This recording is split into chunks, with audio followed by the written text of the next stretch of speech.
My daily life in a TV series. This video is purely for entertainment and does not infringe on copyrights or laws. The rights to the novel and image belong to the original author. We do not claim ownership. Don't like waiting and want to listen to this fanfic in full now? Subscribe to our Patreon, where you'll find the best fanfics. Chapter 901 Wild Fun in the Mountains. Archery? Everyone shouted in unison. Yes, Adam smiled and said, in the mountains. Fishing alone is not enough. Hunting is more interesting. Let her shoot, Christina said with shining eyes. One shot is one shot, and it will be our turn to be the main surgeon soon. I just want to practice the main surgeon in advance. Christina, Meredith called out in dissatisfaction. What's wrong? Christina said indifferently. As long as there is a hunting license, hunting is legal. Novices did not kill the prey. As a doctor, I helped to rescue the injured prey. Is there anything wrong with that? Meredith was speechless. You really don't want to try? Christina leaned close to her bestie's ear and said, we have been seriously surpassed by George and his team in our progress. Do you really want to become the big gray doctor? Let Lexi get rid of the small words, and become the gray doctor recognized by everyone? Dr. Adler, shoot. Meredith's eyes turned cold. If the prey unfortunately does not die immediately, we will be responsible for rescuing it. We are doctors, and this is our duty. Women are all crazy, Mark Sloan complained, except for the white eyes of the female doctors in the team. No one paid attention to him. As everyone was talking and laughing, they came to the mountain. Let's camp here. Dr. Shept had a lot of camping experience and pointed to an open space. Okay. Everyone agreed and began to put down their packages and prepare to set up tents. Adam, where are you going? The chief of surgery saw that Adam and Peggy did not stop, and couldn't help asking. We're going to the top of the mountain. Adam smiled and said, the scenery there is good. We can set up the tent there. Good idea. I'll go with you. The chief of surgery's eyes lit up. Ahem. Seeing the chief of surgery so inconspicuous, Adam had to remind him tactfully, Chief, I think it's better for everyone to set up tents a little further away. This way it's more interesting and more convenient. The chief of surgery was startled. Chief, they want to spend time alone. It's inconvenient for them if you're over there. Mark looked at Adam with envy. Chief, I see you didn't bring a tent. Why don't you share a tent with Dr. Sloan? He's alone anyway, Adam reminded kindly. Mark looked left and right and found that they were either couples or families. He and the chief of surgery were the only ones who were single. His expression suddenly became bitter. I should have brought a woman with me earlier, Mark muttered in a low voice. I hope you can bring one, Dr. Bailey mocked. Spending money doesn't count.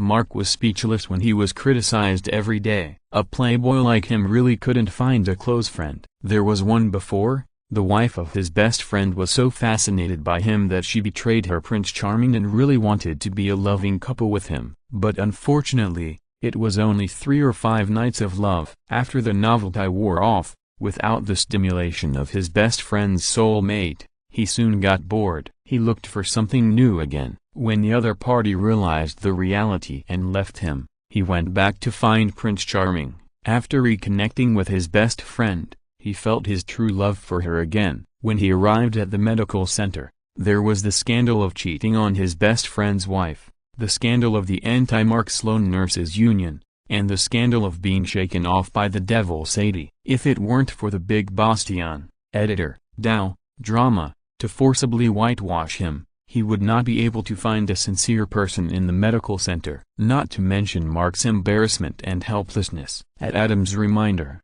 everyone began to consciously distance themselves from each other and set up tents. Otherwise, coughing could be heard at night, which was indeed not good. It's okay for everyone to go fishing and hunting together during the day, and there's no need to sleep together at night. Adam carried a huge all-purpose bag in one hand and held Peggy's hand in the other, and went to the top of the mountain. After reaching the top of the mountain, Adam felt relieved as he looked at the endless scenery surrounded by clouds and mist. He put down his bag and smiled at Peggy. How do you feel? Very good. Peggy admired the scenery and nodded. Then we'll go here. Adam checked the surroundings and made sure there was no danger before setting up the tent. Christina had already come over with Meredith. "It's great to be rich," Christina complained. "Can you tell me, do you have anything that's not custom-made?" "You live in Beverly Hills." Adam smiled.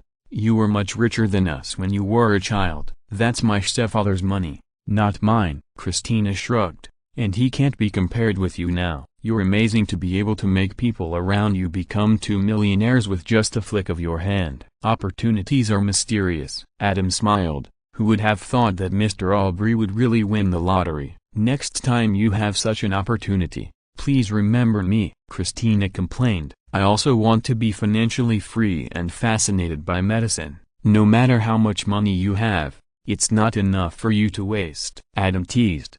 "As long as you change your habit of not washing clothes and wearing and throwing away one piece at a time, you will definitely be financially free." "Okay." Meredith got angry when she heard about Mr. Aubrey. "Adam, don't forget that you owe me an operation." "Of course." Adam sighed. "If it weren't for you, Mr. Aubrey probably wouldn't have lived to see the moment of good fortune."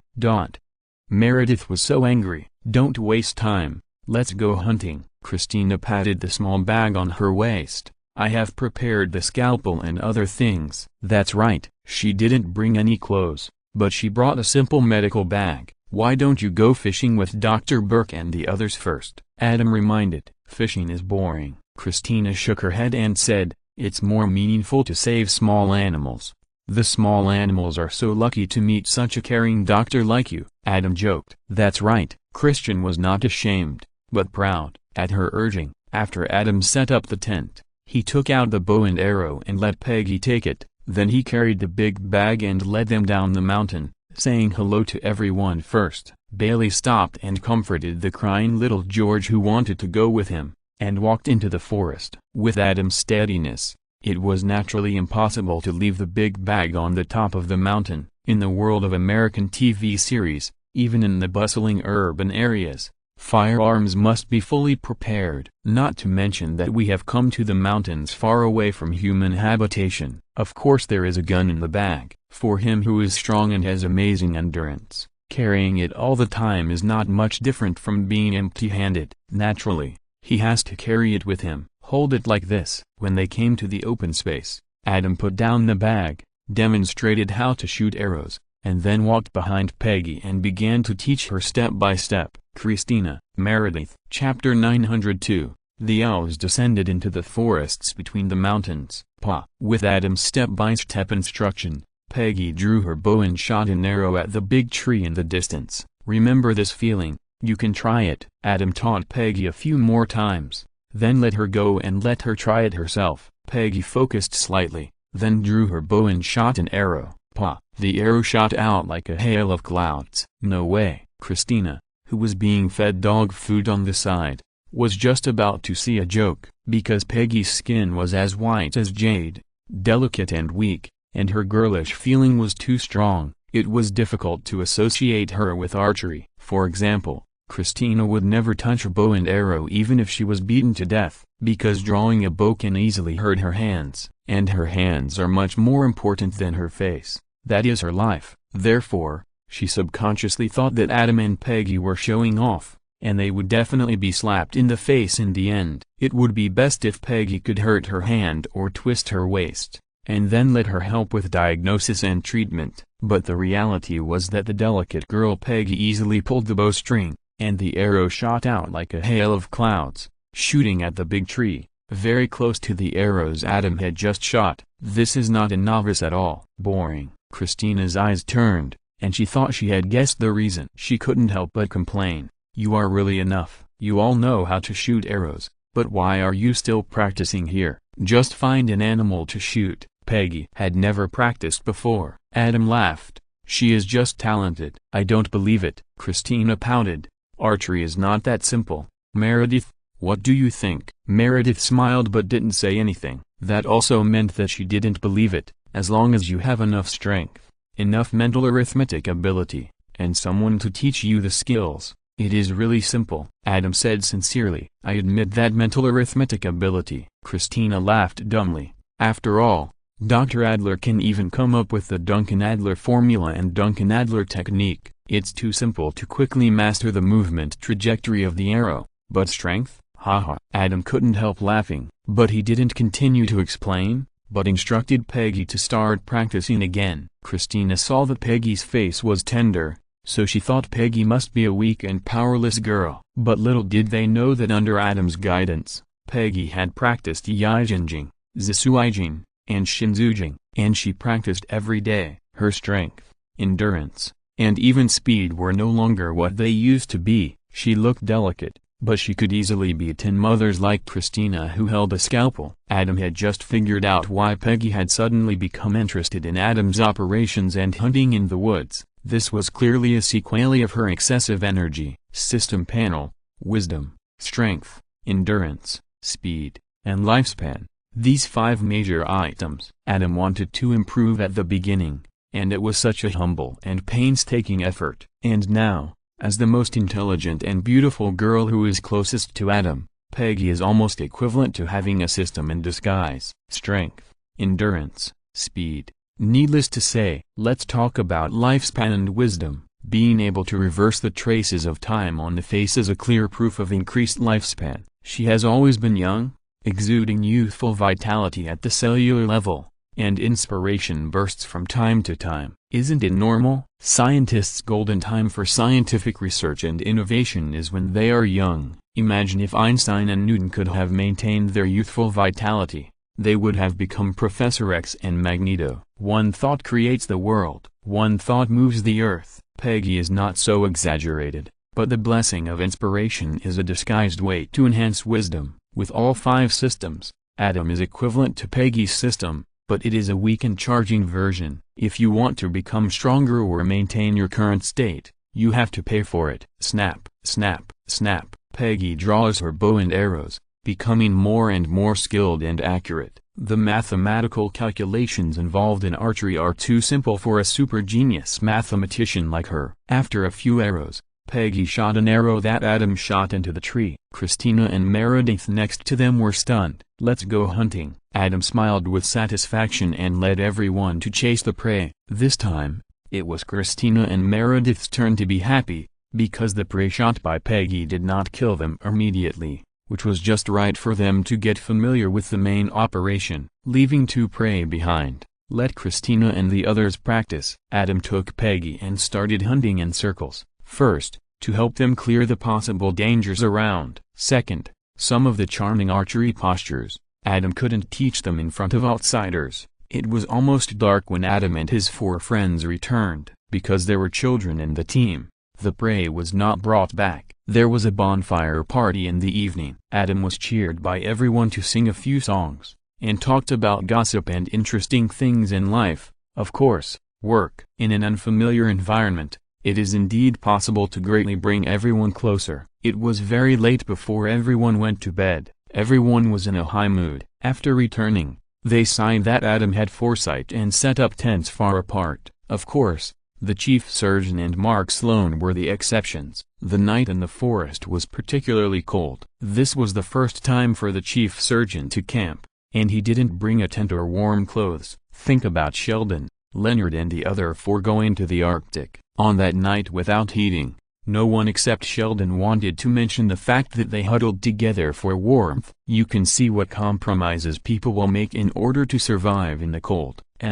Mark brought his own warm clothes, but the chief surgeon had spoken. Could he refuse? There was no way. He could only endure the discomfort and make do for one night. He regretted coming here to suffer. The next day, Dr. Shep got up early in the morning and went fishing alone by the mountain stream. He was a real fisherman. There were too many people yesterday, which disturbed the fish and left him with little catch. He had to make up for it in the morning. When everyone got up, he came over to see that he had indeed caught several big fish. It was just that there were too many people, and there was not enough grilled fish to share. But this problem was soon solved. Adam took Peggy and stood by the stream with a bow and arrow, watching the figures swimming in the clear stream, shooting one arrow at a time. Everyone was dumbfounded by the efficiency. Boring. Dr. Shep, a real fishing enthusiast, shook his head helplessly at Adam and his friend's violent behavior. Everyone had a grilled fish meal and played in the mountains and forests for a day,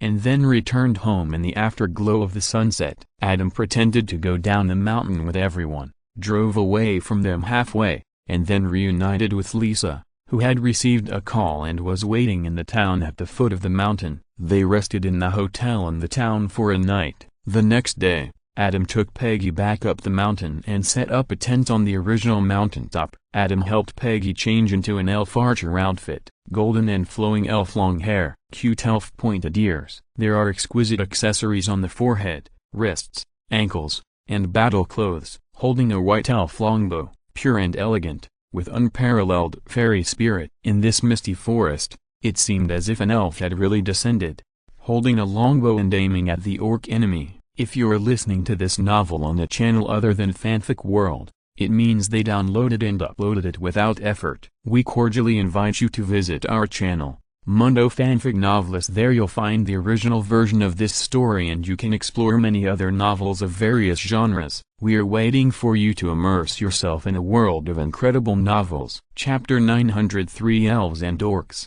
Q. What should I do if I meet a real female elf archer? A. Dodge. Peggy, dressed as an elf archer, walks in the mountains and forests. As she looks around, her pointed elf ears move slightly. She looks sideways and sees a black shadow flash by. Peggy draws her bow and draws an arrow, raising her head high, her golden hair fluttering in the wind. Snap! The bowstring rings and an arrow is shot out. If the black shadow wasn't a rolling dragon, she would have been shot long ago. An arrow is stuck in the spot. The arrowhead goes deep into the ground. The arrow feathers tremble constantly. It is full of power and murderous aura. This is not a staged photo. It is a sharp arrow that can really kill people. Snap, snap, snap. The black shadow keeps flashing around and getting closer and closer. The bow and arrow in Peggy's hand are getting faster and faster, and each arrow has the ability to penetrate a willow tree from 100 steps away. But unfortunately, they are all dodged by the black shadow with various incredible movements. When she can no longer draw arrows from the exquisite quiver behind her, the shadow roared to the sky and rushed straight forward. Peggy's pupils shrank slightly, however, she remained calm despite the shock, waving her longbow and going forward. Elves are good at long-range attacks such as bows and arrows, but that does not mean they have no strength and close combat ability. What's more, the orc in front of her has suppressed strength, just like her. An elf and an orc. In this deserted mountain forest, a life-and-death struggle, competing in strength, skills and fighting will. Every move is aimed at the fatal vital point. The purpose of Dr. Shept and his team's camping is to be a real man in a strange place, in the mountains and forests. If they were allowed to see this scene, they would definitely understand that this is what they have always dreamed of. It's a pity that they have no chance to see such a beautiful scenery. With the orc shadow incarnated by Adam, Peggy's real combat power increased rapidly. If Adam did not have bullet time and his physical qualities were far superior to Peggy, such a sparring partner would never appear in this world. Because if you don't pay attention, people will die. Of course, the effect of this training is incredible. Although Peggy is a cosplay elf archer, but at this moment, her archery and fighting skills, under this kind of actual combat training, are real elf archers for ordinary people. If it is filmed, there is no need to add any special effects. The display of real strength, agility, skills, archery and other elements, combined with the invincible appearance, figure and eyes, is enough to blind anyone's eyes. The only pity is that the elves, using their own shortcomings to attack the enemy's strengths, are ultimately no match for the orcs, who are naturally gifted in close combat. When the elf Peggy was knocked down, the sun and the moon lost their light, the sky and the earth changed color, and the living beings wept. The picture turned. Time seemed to flow backwards. The elf Peggy, with her battle suit intact, walked in the mountains and forests with high morale again. A black shadow flashed through the woods. The sound of the bowstring rang again. The battle began again. In the end, they all ran out of arrows, were approached by the black shadow, and lost in close combat. 3 days in a row. This happened every time. In a week, the team had 2 days of team building, and now there were only the last 2 days left. Elf Peggy and Orc Adam, who had never met before, became friends and walked together in the forest. Adam half raised his arm. Elf Peggy stepped on Adam's arm with one foot and on Adam's palm with the other foot. Adam half lifted her in the air, holding a bow and looking out. Bows and arrows, guns, hunting, dissection, rescue, and suturing. These 5 days, the two of them had a very fulfilling life. Adam believed that even if the bodyguards were not there one day, Peggy would have enough ability to protect herself and escape, or even fight back if she encountered danger. This was the biggest gain of this 7-day trip to the forest. That's it.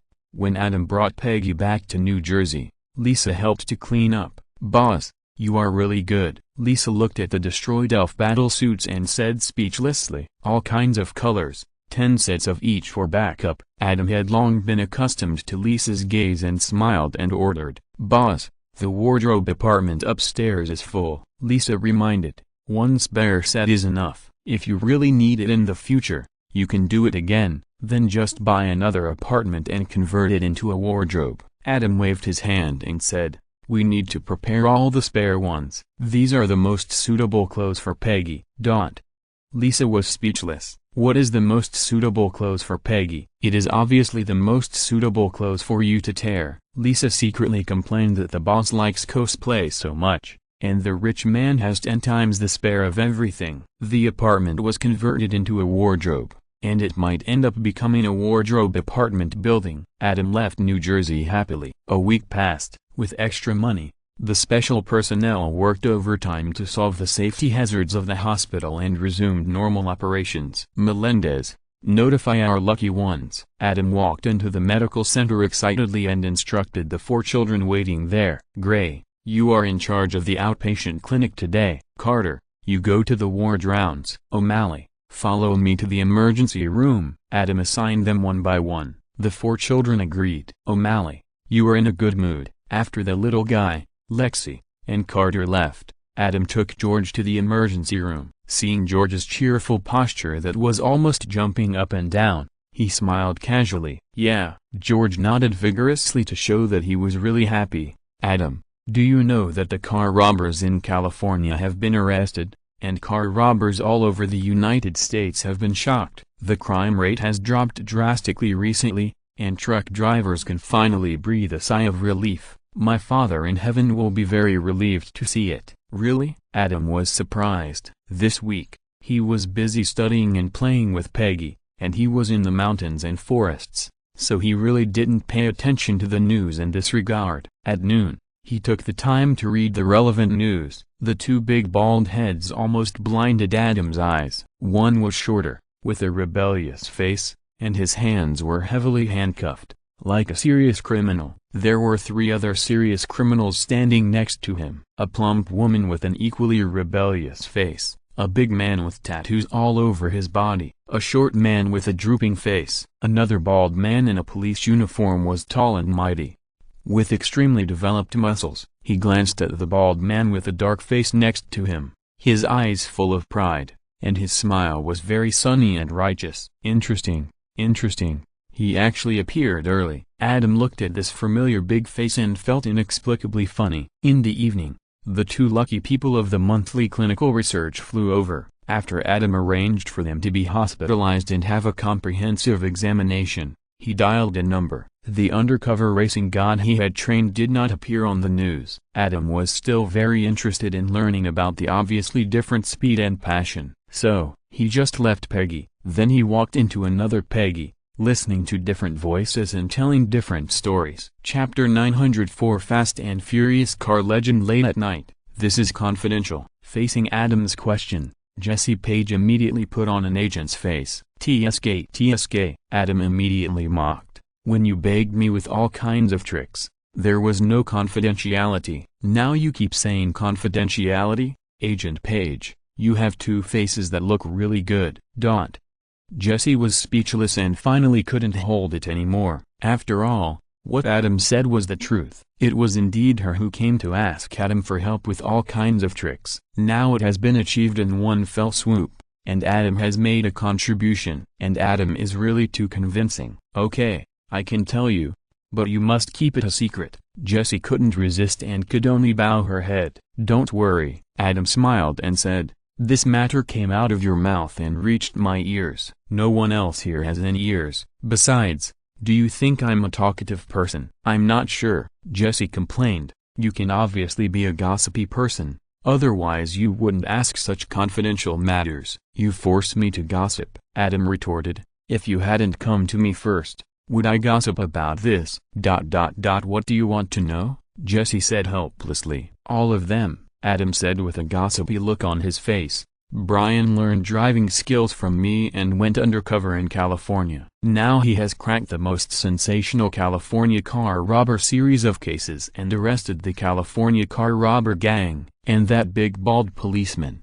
Why did he appear, but the real protagonist didn't? There must be a big drama with ups and downs. Just treat it as a movie. Surprise me. I don't know much, just a rough idea. Jesse rolled his eyes at Adam, thought for a while, and said, after Brian learned your driving skills, he went to California as a wanted criminal by the police. Through the FBI's informant, he worked as an employee in an auto parts store frequented by car robbers. He often went to the store of the sister of the car robber leader to eat, and with his handsome appearance, he easily hooked up with the sister of the leader. A member of the car gang also liked the sister of the leader very much, and was very jealous when he saw this. After a fight, the leader had long been unhappy with Brian, who had been hooking up with his sister, so he went up and punched Brian a few times. He also told Brian to get out, and represented the auto parts store as a big customer to fire Brian. The owner of the auto parts store was an informant for the FBI,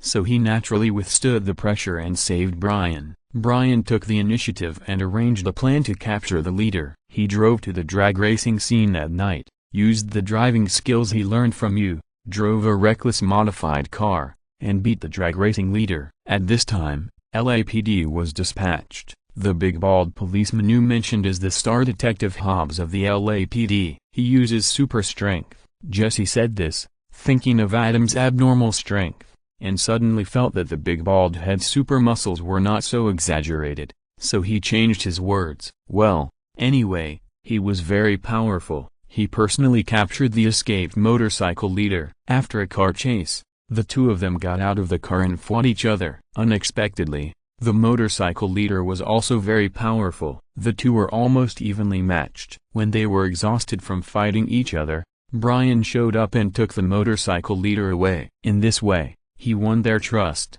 After that, he successfully joined the motorcycle gang and obtained evidence of the motorcycle gang's crimes. Cooperating with Detective Hobbs, he took down the motorcycle gang in one fell swoop. The Bureau felt that Brian's driving skills were very useful, and he could continue to obtain information on various crimes as an undercover agent and catch more motorcycle criminals. Therefore, the traces of his existence were covered up. That's it? Adam was disappointed. That's it, Jesse said unhappily. What else do you want to hear? Is the speedster boss's sister pretty? Adam reminded. Is Brian attracted to her? She's pretty. Jesse thought of something and lowered his eyes. But Brian hasn't forgotten his principles. He's just playing around with her. Really? Adam understood at a glance and teased. Not serious at all? Not shaken at all? Don't cover it up. He must have been shaken violently. If I hadn't shown him those videos that revealed who the real criminals were and that the criminals' loyalty was fake, I'm afraid he would have betrayed long ago. I'm not sure. Seeing that he couldn't hide it from Adam, Jesse had no choice but to say, but he did testify for the speedster boss's sister, saying that she had never been involved in any criminal case. I knew it. Adam clapped his hands. Ouch. Jesse felt the pain all of a sudden. If you want to cheer, hit yourself. Don't hit me. Sorry. Adam apologized quickly. I was a little excited for a moment. Let me rub it for you. You continue.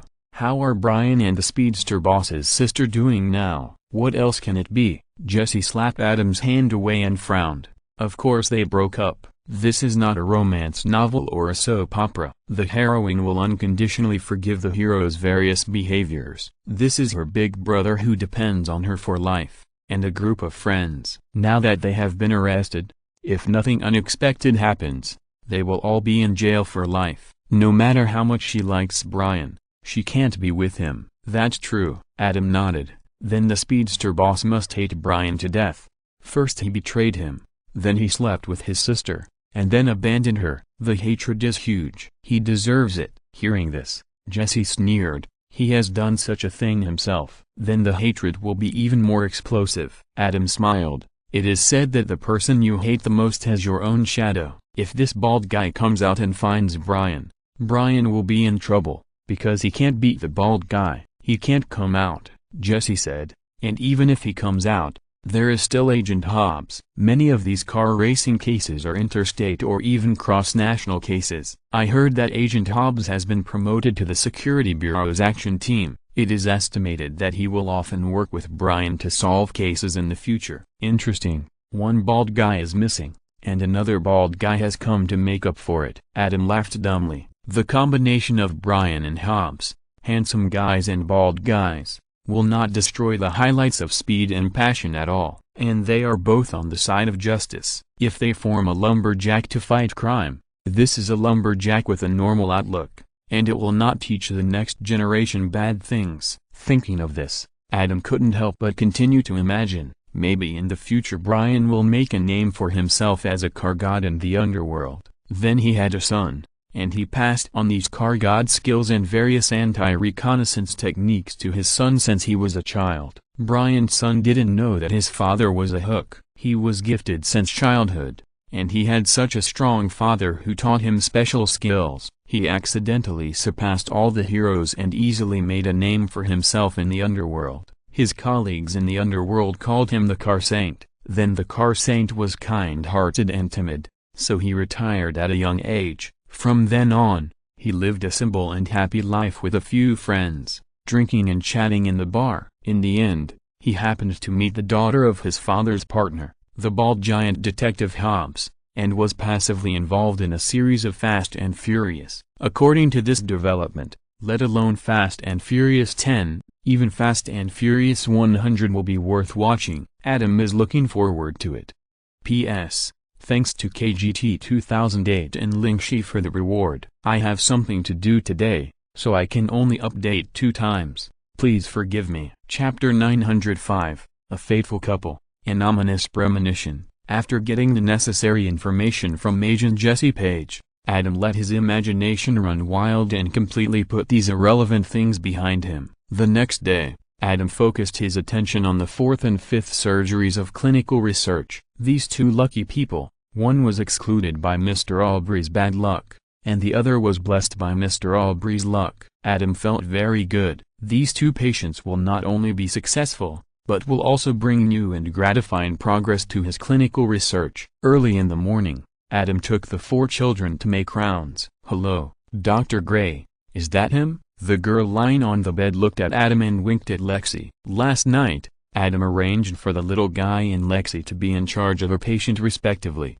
Obviously, Lexi had a good chat with the patient. "She gave you a nickname?" Lexi apologized. "Oh." Adam was in a very good mood recently and didn't mind the patients teasing him. He looked at the girl with a smile and asked, "What's your nickname?" "The Craniotomy Hand of New York Medical Center." The girl teased. "Sorry." The girl's parents apologized immediately, because when it comes to the Craniotomy Hand, it is easy to think of the famous perverted killer, the Ripper. This is not a good name. "It doesn't matter." Adam smiled and waved his hand. "Whether it is the Craniotomy Hand or Adam's hand, it is just a name. Of course, in the hospital, it is best to call me Dr. Duncan like everyone else." "Okay, Dr. Duncan." The girl smiled playfully. She wanted to salute like a soldier, but one hand couldn't move at all, and the other hand was also very laborious. So she raised it a little, gave up, and her eyes dimmed a lot. The erosion of the tumor has already made her half paralyzed. "Tell me about the operation. Are you going to inject a virus into her tumor?" the girl's parents asked worriedly. "Yes, optimized viruses," Adam explained. "It can devour tumors to the maximum extent and harm patients to the minimum extent." "It still has risks, right?" the girl's mother said worriedly. "Yes." Adam nodded. "Now it is in the scientific research stage, and the risks are very high. But it has been successful once before, right?" the girl's father looked at Adam expectantly. "Yes." Adam smiled. "Oh, I'm not the first," the girl said jokingly. "If I succeed, Won't it appear in medical books? Even if it hasn't been successful before, you won't appear in medical books. At this time, a laugh came from the door. Because I will be the first person to succeed and be recorded in medical books. Everyone looked over. The girl was extremely excited. You didn't call. The person who spoke at the door was a handsome boy. Seeing the girl like this, he stretched out his hand and pointed at her lovingly. I thought you regretted it. The girl's face was full of smiles, but tears came directly. Will I break our agreement? The handsome boy had already walked to the girl's bed. Come here. The girl raised her still movable hand and hooked it around the boy's neck. Then the two showed their affection right there. Do they know each other? Lexi's eyes were stunned. Adam glanced at the girl's parents. The girl's father looked helpless and winked at his wife, signaling her to stop them. The girl's mother was stunned for a long time before she stepped forward to interrupt the young couple. Jamie, why are you here? The girl's mother frowned. He is another patient in the clinical research, Adam explained. I knew Beth didn't find this clinical research by herself, the girl's mother complained. Maybe they found it together. Lexi couldn't help but say, but there are too many people who apply to participate in Dr. Duncan's clinical research. It's completely random to choose them. In other words, this is the fate of Jamie and me, the girl said happily. Dr. Duncan, can we go out and talk? The girl Beth's mother winked. Okay. Adam knew that they had something to say that was not convenient to say in person, so he took them out. But they didn't go far. They were just outside the ward, with the blinds open, watching inside at all times to prevent anything from happening that would be unbearable to Beth's parents. They met at the Mayo Clinic last year, Beth's father explained. They did chemotherapy and radiation together, and they joined a support group together, which was full of people like them. Don't you want them to be together? Lexi was surprised. Being able to have more supporters like this during the illness can stimulate Beth's desire to live, which is very good for her condition. Dr. Gray. Adam glanced at Lexi. Don't get me wrong. We like Jamie.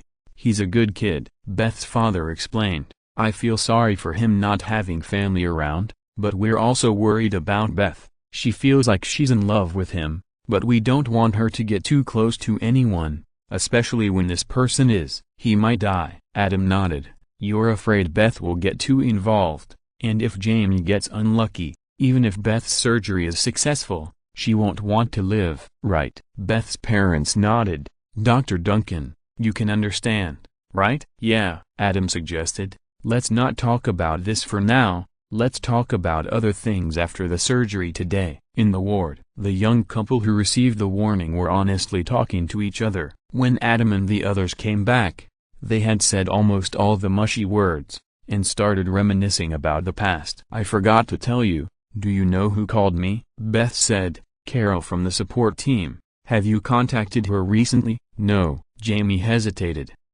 Oh my God. Beth understood immediately. Her husband said they tried radiotherapy for the last time, but the result was not good. Jessie smiled bitterly. On the last day, she didn't recognize him. That kind of pain. Both of them were silent. Let's not talk about Beth's mother's tangled eyes, wanting to drive Jamie away but afraid of her daughter being sad. Hey, at least we don't have to worry. Beth was the first to cheer up and forced a smile. The operation will definitely be successful. After all, the one who performed the operation on us was Adam's hand, who had already succeeded once. At this point, she glanced at Adam, and then looked at Jamie. Besides, even if it doesn't succeed, we won't have any pain. Yeah, Jamie was encouraged and leaned his head over. The two of them put their foreheads against each other to warm each other up.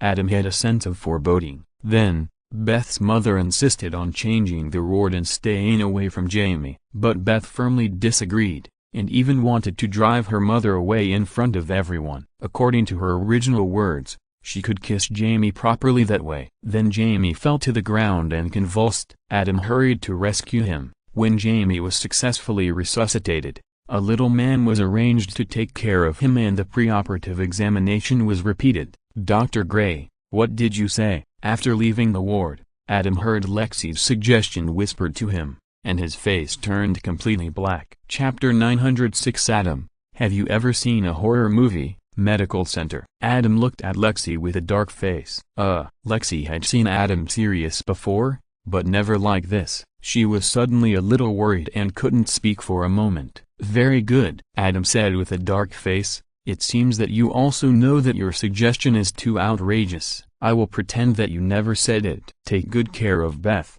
If you can't do it, tell me and I will let Carter do it for you. After saying that, he walked away. He was really angry, because there was another ominous sign, and the ominous premonition was about to break through the sky. Dr. Duncan. Lexi stayed where she was, stunned for a while, then trotted after him and said, I know this suggestion is not appropriate, but Beth and Jamie love each other. Shouldn't they be given some special care when facing life and death? Is it too much to let them truly experience the love between men and women before possible death? Adam stopped, looked at her, and said expressionlessly, What do you think? Lexi hesitated, but still tried to muster up the courage to look at Adam. Just now, Jamie fell to the ground and convulsed in front of Beth, which scared her. Everyone else in their support group has died. Just like Carlo, who Beth said just now, he could call Beth the day before, and the next day, he died in extreme pain. Only the two of them are left. Just now, in order to see him, Beth took advantage of her parents going out, and she was alone, holding on to the wall, holding on to the half-paralyzed body, and walked out of the ward step by step with difficulty. If I hadn't discovered it in advance. Jamie will be in the operating room soon. We let them see each other again and get close to each other, which is also to enhance their desire to survive. Isn't it said that once you truly experience the love between men and women, you will be addicted to it and can't extricate yourself? Isn't this the best way to enhance their desire to survive? Dr. Duncan, you should know the most. What do you mean I know the most? Adam's mouth twitched, and he said speechlessly, I know what you mean, but my answer is still number. First of all, we are doctors, and they are patients, and underage patients. Beth's parents are in the hospital.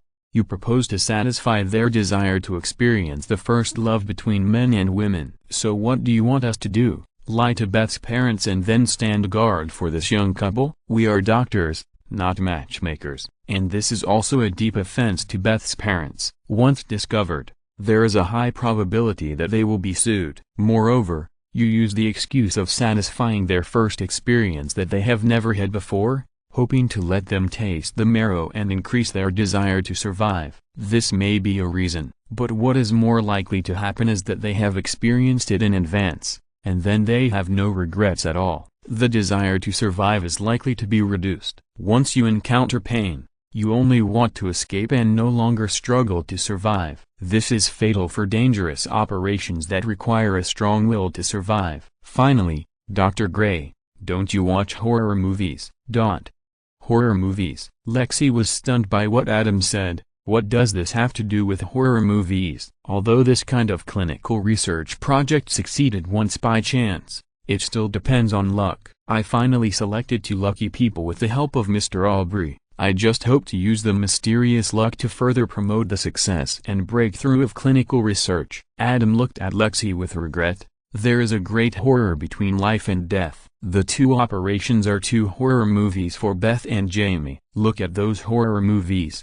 The first one to die must be the most wasteful. The more wasteful, the faster they die. There is also an unspoken rule, that is, virgins do not die. And what are you doing? Because you are moved. You want to unconditionally satisfy their wishes, and then break Beth's good luck? Are you really helping her? Lexi was stunned, but after thinking about it carefully, she found that the horror movies she had seen were really like this. However, Dr. Duncan, how do you know everything? Lexi said in disbelief. Can this be connected together? If it weren't for you, I should know the most. Adam couldn't help laughing when he saw that Lexi was stunned. In fact, he was talking nonsense. But it is indeed like this in horror movies. I don't know if the screenwriter is spreading positive energy and warning those young people who like to spend money to be more restrained. Otherwise, people like Penny who don't like to waste and like to bask in the sun will definitely die the fastest in horror movies. Adam remembered that in a certain horror movie,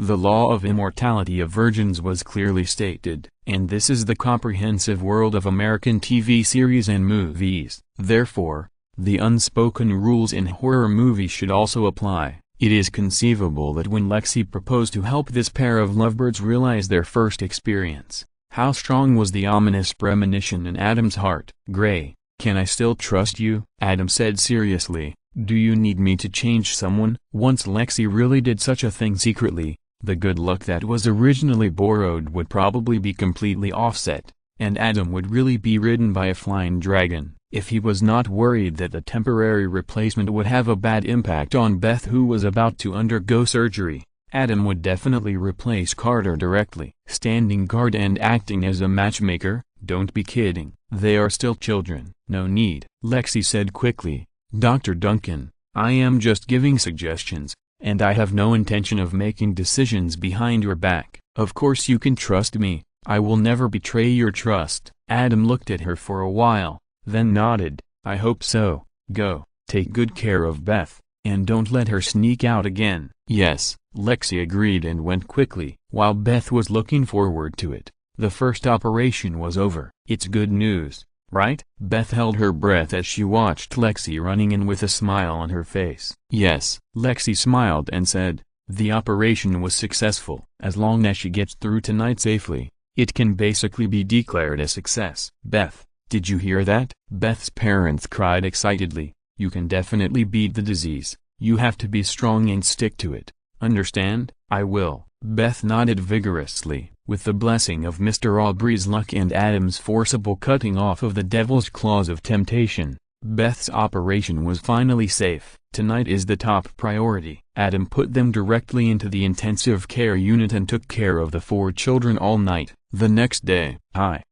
when the 2 of them woke up slowly, they turned their heads and called each other. "We did it! We did it!" In their eyes, there was infinite joy after surviving the disaster. Beth's parents burst into tears. "Hi, Dad, Mom." Beth then turned her eyes away from her boyfriend, reached out and held her parents' hands, one in each hand, and said with a smile on her face, "Look, it's no longer a decoration. We should be happy." "Yes." Beth's parents held Beth's paralyzed hand tightly, smiled with tears in their eyes and said, "We should be happy. We are just too happy. I hope that one day, we can save patients like Beth and Jamie without relying on luck," Lexi said with tears in her eyes. Adam sighed. "There will be such a day." "Peace. Thank you for the reward from the cultivator Sanyishin. I have been out for some time these days, so there are only 2 updates a day. Please forgive me." Chapter 907 The Ultimate Taunt for Singles. Medical Center. Beth and Jamie, a pair of lovebirds with the same fate, finally survived in Adam's hands, not following the footsteps of other members of their support group. They are also the only 2 people in the group who survived. Fate is sometimes really amazing. The MRI scans taken every day can clearly show that the tumor is shrinking. Adam estimated that in 23 days, he could have surgery to remove the tumor. The 4 children took turns to take care of him and record the data. As his fame grew, some so-called upper-class people no longer minded his status as a resident doctor and began to actively seek him out for diagnosis and treatment. Adam was actually not very happy about this, because these self-proclaimed upper-class people wanted to find him for trivial matters. Some even wanted him to come to their homes for treatment. All of them were rejected by Adam without hesitation. He became a doctor to cure diseases, save lives and prolong life, not to become the private doctor of those so-called upper-class people. Besides, when he took off his white coat, no one in front of him could be considered an upper-class person. After a few times, those who have been taught a decent lesson no longer dare to put on airs. If they really have something wrong, they will come to the hospital on their own initiative and appoint Adam as their doctor. For those who come to him, Adam will decide based on the condition of the patient. And the best thing is that he is a surgeon. Few people are willing to operate unless it is absolutely necessary. And if they really have to operate, it means that the condition is serious enough. Otherwise, if he were an internal medicine doctor, they would come to him for treatment for just the slightest discomfort. VIP ward. "Dr. Duncan, how is my wife?" A middle-aged man in a suit looked at Adam nervously. Dr. Hibbert. Adam's eyes flashed a little strange, but he said seriously, "Your wife diagnosed herself with staphylococcal infection, and then ordered antibiotics online." "Oh, God!" Dr. Hibbert exclaimed in disbelief. "I told you, it was just a small abscess." "That's your point of view," Dr. Hibbert's wife said excitedly. "After I took antibiotics, the abscess healed, which means my diagnosis was correct. You should believe me." "You are not a doctor," Dr. Hibbert shouted. "You can't just read a few books and make a random self-diagnosis. If you are really that good, why are we in the hospital now?" Then he looked at Adam. "Dr. Duncan, what disease does she have now?" "She was tested positive for Clostridium difficile," Adam explained, "because of irregular use of too many antibiotics. All the beneficial bacteria in Mrs. Hibbert's body have been basically killed. We need to reintroduce beneficial bacteria." "Then how to do it?" Mrs. Hibbert looked at Adam nervously. "Through the transplantation of excrement," Adam said professionally. "Fecal transplant?" Mrs. Hibbert was stunned. "I want to do a fecal transplant." Dr. Hibbert covered his face directly. "Yes." Adam glanced at Dr. Hibbert's familiar face, suppressed his laughter, and said very professionally, "We will culture a test tube of bacteria on your nose and then transplant it into your stomach. The condition of the donor is that it is someone who can come into contact with the same bacteria as you every day, usually the other half of the couple." "Shit!" Mrs. Hibbert cursed out loud. "Don't talk about that," Dr. Hibbert said angrily. "If there is no accident, he will have to shit in the bowl and hand it to the doctor. This is the standard treatment process." Adam suppressed his laughter and comforted him. "Don't think too much, health is the most important, and you are already very lucky." "Lucky?" Mr. and Mrs. Hibbert shouted in unison. "Yeah," Adam nodded. "Imagine if you don't have each other. Mrs. Hibbert is single now, and it's difficult for you to reintroduce beneficial bacteria. Without beneficial bacteria, harmful bacteria will take the opportunity to expand, and people will be very susceptible to bacterial and viral infections, and then they will have low immunity and be weak and sick." Mrs. Hibbert is now infected with Clostridium difficile, which may cause pseudomembranous colitis. If the condition is serious, it may even cause death. This is simply the ultimate mockery of single dogs.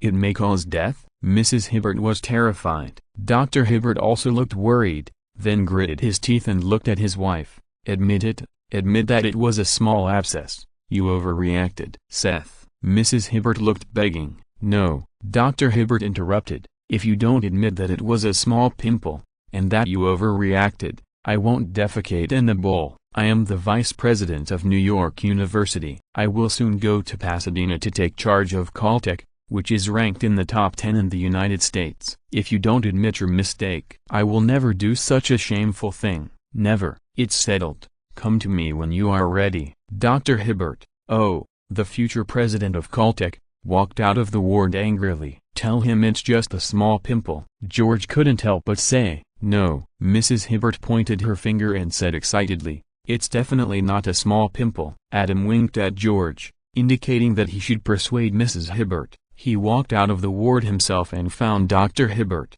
"Dr. Hibbert, don't be angry with your wife," Adam advised. "This is a major matter concerning her health, so it is better to treat it as soon as possible." "Dr. Duncan, you don't know," Dr. Hibbert said angrily. "This is not the first time. When I have a headache, she thinks it is brain cancer. When there is a lump in the chest and the heartbeat is abnormal, she thinks it is a heart disease. She thinks a small abscess is stomach cancer. In short, as soon as I feel a little uncomfortable, she will think of the most serious possibility. Then she will toss and turn. I've had enough." She must admit her mistakes. "I work hard outside every day and suffer so much. When I go home, I have to endure her unreasonable tossing and turning." "Dr. Duncan, tell me, is this a small abscess?" Adam looked at Dr. Hibbert's face and reminded him, "Your complexion is indeed not good. Have you been staying up late these 2 days?" Yes. A trace of embarrassment flashed across Dr. Hibbert's face, and he covered it up. "I have been busy with the transfer recently. There are too many cocktail parties. I haven't congratulated you on your promotion to the president of California Institute of Technology yet." Adam congratulated him. "I believe that under your leadership, Caltech will surely rise in the rankings and eventually become the top comprehensive university in the United States. Thank you. Dr. Hibbert said this with a proud and confident look on his face. I believe it will.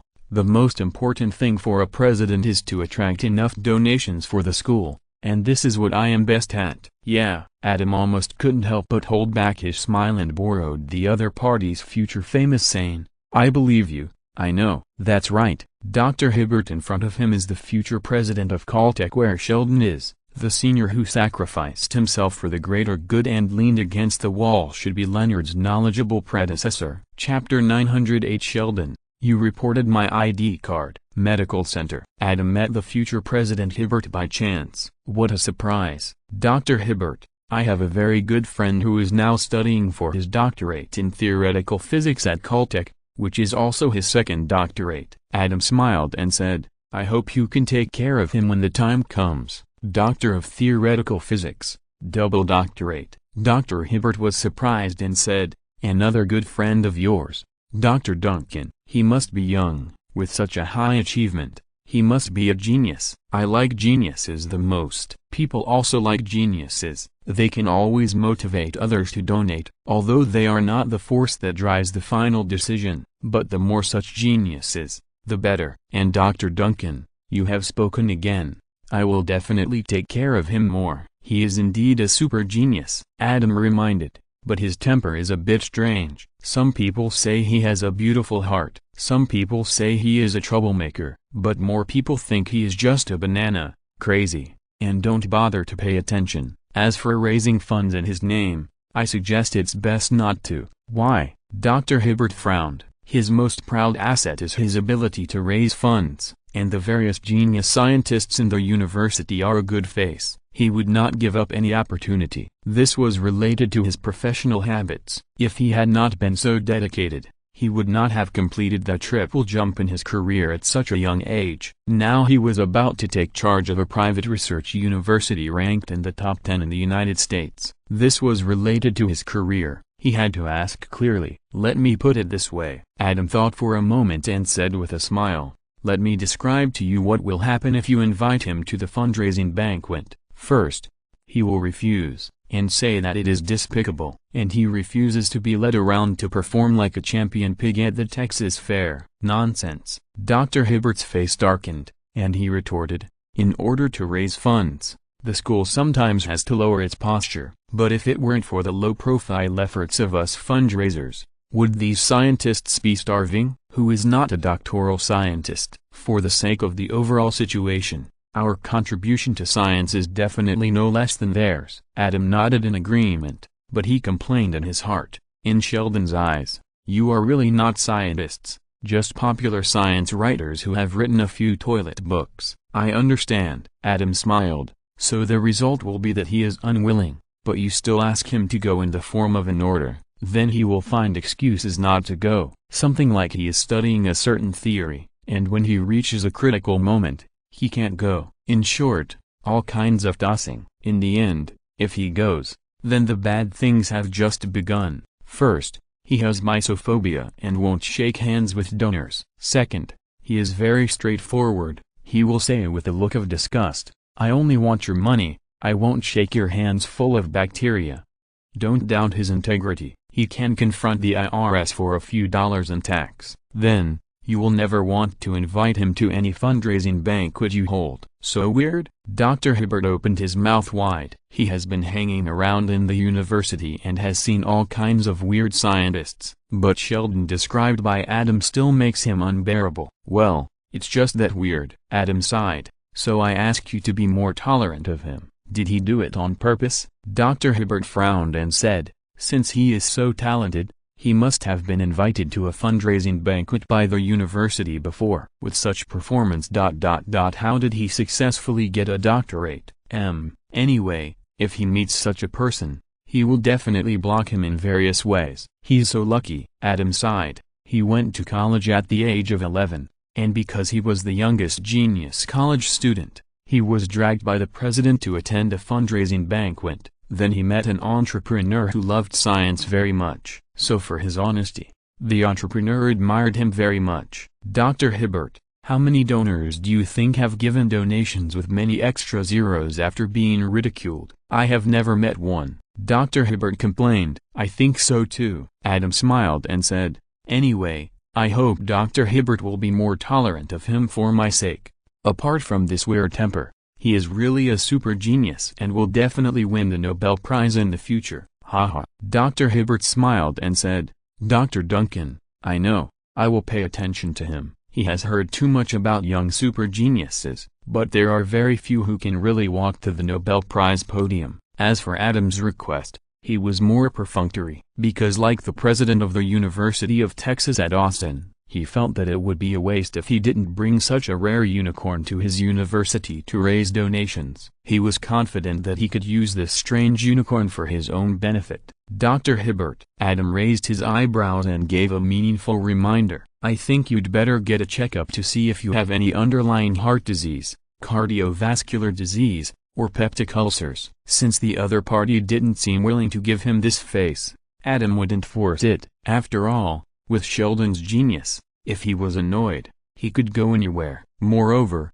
in this time and space, Sheldon had the stimulation of Adam and Peggy, and his academic achievements had far surpassed those of the same period in the original time and space. Why? Dr. Hibbert immediately became nervous and said in horror, Dr. Duncan, did you see the symptoms of these diseases in me? No. Adam shook his head and said seriously, at your age, you can take charge of a private research university ranked in the top 10 in the United States. You can imagine how strong your work ability is, how serious your work attitude is. You also said that one of the most important responsibilities of the president is to raise more donations for the school. In order to please those fundraisers, you often have to work too hard. Seeing that your face is not good, you are very tired, a little afraid of light, your face is a little abnormally flushed, and there is a rash on your neck. I know how hard you have worked for the banquet during this period. Sometimes, for the sake of career,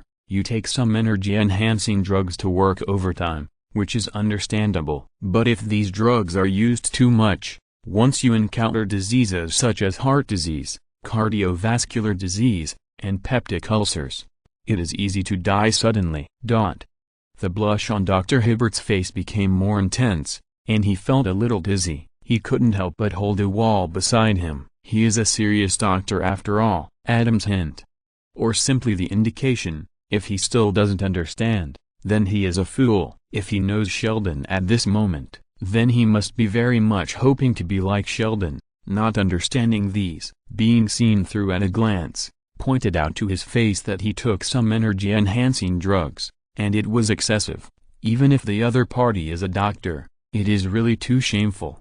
P.S. Thanks to ZW911 and book friend 160103142907800 for the reward. Chapter 909 Leonard's Bright Future Medical Center. I'm not doing this for money, Dr. Hibbert said subconsciously. It's not bad to comfort yourself like this, at least it will make you feel better. Adam thought so in his heart, holding back his smile, and nodded professionally. Sacrificing the small self to complete the big self is all for the cause of science. Without warriors like you, Dr. Hibbert, who work tirelessly and selflessly to raise funds for the university and buy advanced scientific instruments one after another, do those scientists have to do scientific research by hand? Some of them can only rely on this hand to get a high-speed broadband to surf the internet. Those high-precision scientific research instruments that cost hundreds of millions of yuan still rely on professionals like you, Dr. Hibbert. No, without you, there would be no rapid progress in science. You are the man behind science, the strongest voice stepping on the prostate of the times. The tone was too serious and the logic was too self-consistent. Dr. Duncan, thank you for your understanding. Dr. Hibbert was directly moved and stopped pretending. He put one hand on his waist and the other on the wall, looking at Adam, who understood him with tears in his eyes. Back then, I was also a young and talented scientist with passion and ambition, who wanted to make a big splash in the academic field. But the reality is cruel. The annual scientific research funds are so little, and the amount allocated to us is even less. The less famous you are, the less funds you have, and the less right you have to use scientific research equipment, and the less funds you have and the less right you have to use scientific research equipment, the harder it is to make achievements and gain fame. This is a paradox. I disdain academic fraud. I wasted several years on this. Later, at a school fundraising banquet, a fundraiser thought I looked a lot like her first love in college, and invited me to dinner. At first I refused, but when I thought about the scientific research instrument that I needed most, it was just a casual remark from her. In the end, I went. I was ready to say a few nice words to ask her to donate. Seeing that I was uncomfortable, she apologized and said that she would donate the instrument no matter what. I felt relieved and returned to normal. Then she asked a soul-touching question. That is, there are so many beauties in this world. Why did she stand out, marry a billionaire, and finally inherit all his property? She asked me to think about it. Dr. Duncan, you are a doctor, you are knowledgeable, do you know the answer? Haha. Adam couldn't help but smiled. There was nothing he could do. In his previous life, when he watched The Big Bang Theory, Leonard was squeezed too dry by the teacher, his clothes were disheveled,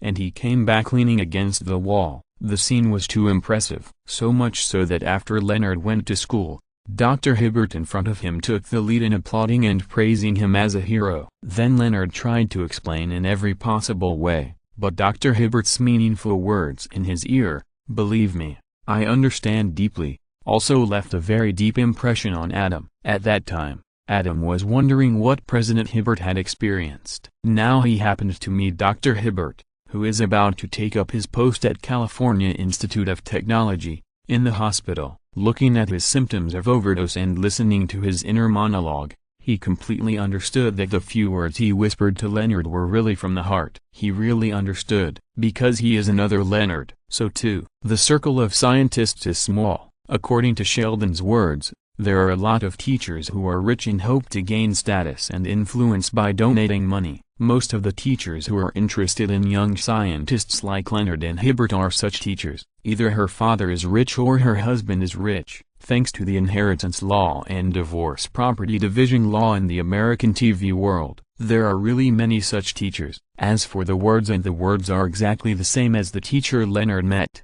that is more reasonable. Generally, those who can get to the top are female sea kings. Be straightforward first, and it is best to be able to push them down directly. When seeing the young scientist, there is resistance, and the battle-hardened female sea king takes a step back and becomes decent. Use the words they are most familiar with many years ago to start the routine. Using the first love ex-boyfriend is too old-fashioned, but it does work. Sincerely praise the young scientist, praise them to be happy and reduce resistance. However, they are not the female sea kings who had no capital before. Now that they are wealthy, they don't want to spend too much time and energy to capture a young scientist. So, they retreated a little, and then they would attack immediately. It is normal to stimulate the scientific exploration spirit of the young scientist through hints. It seems that you know about it, Dr. Duncan. Dr. Hibbert smiled bitterly. Yeah, Adam smiled. Does it mean that she is very good at that? One night with her, you will never forget it for the rest of your life? Dr. Duncan, you really know. Dr. Hibbert's eyes became strange. You, as a doctor, I have seen a lot. Adam shook his head and said, if she is not so good, she will not inherit all her husband's property.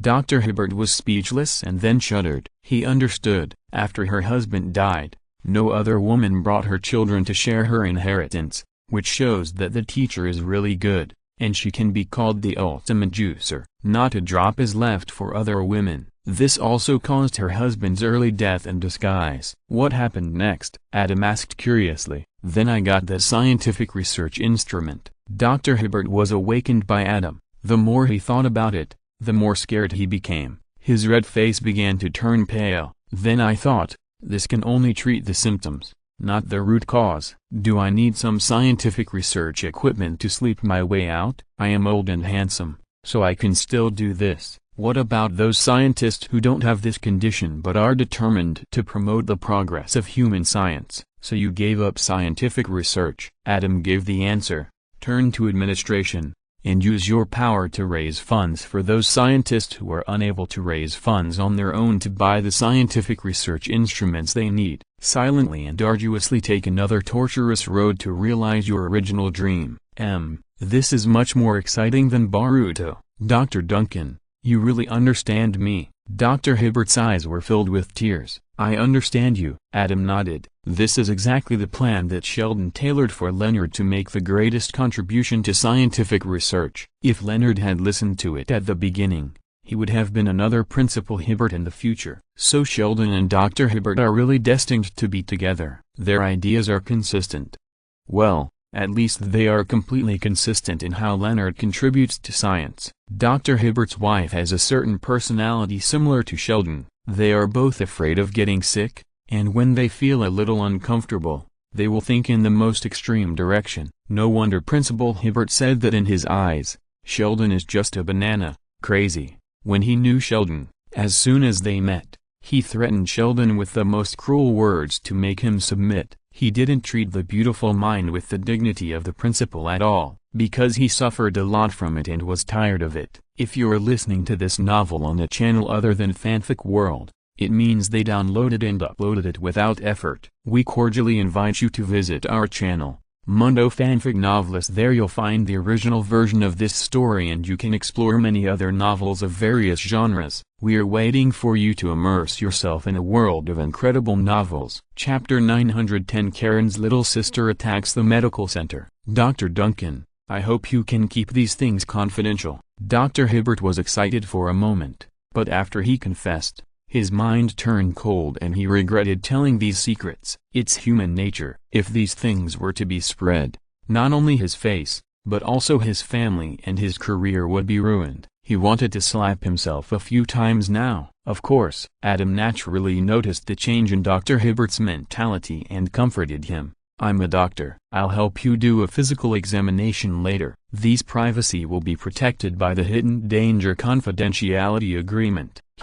Dr. Hibbert's expression relaxed and he said gratefully, "Thank you, Dr. Duncan, for your understanding." Then he thought of something and said nervously, "Will this affect the transplantation of beneficial bacteria to my wife?" This is also the main reason why I'm worried and asked you. Adam hid his gossipy heart and gave a professional doctor's professional reason. The specific situation will be known after the examination. Damn it. Dr. Hibbert's face turned pale. Without waiting for his wife to admit her mistake, he followed Adam to do the examination. It can be transplanted. Adam gave the final result. Thank God, Dr. Hibbert shouted. Otherwise I can't forgive myself, and my daughter will never forgive me. It won't affect the transplant, Adam reminded, but the test results show that your liver and kidney functions have been damaged to a certain extent. Am I poisoned? Dr. Hibbert interrupted with a look of shock.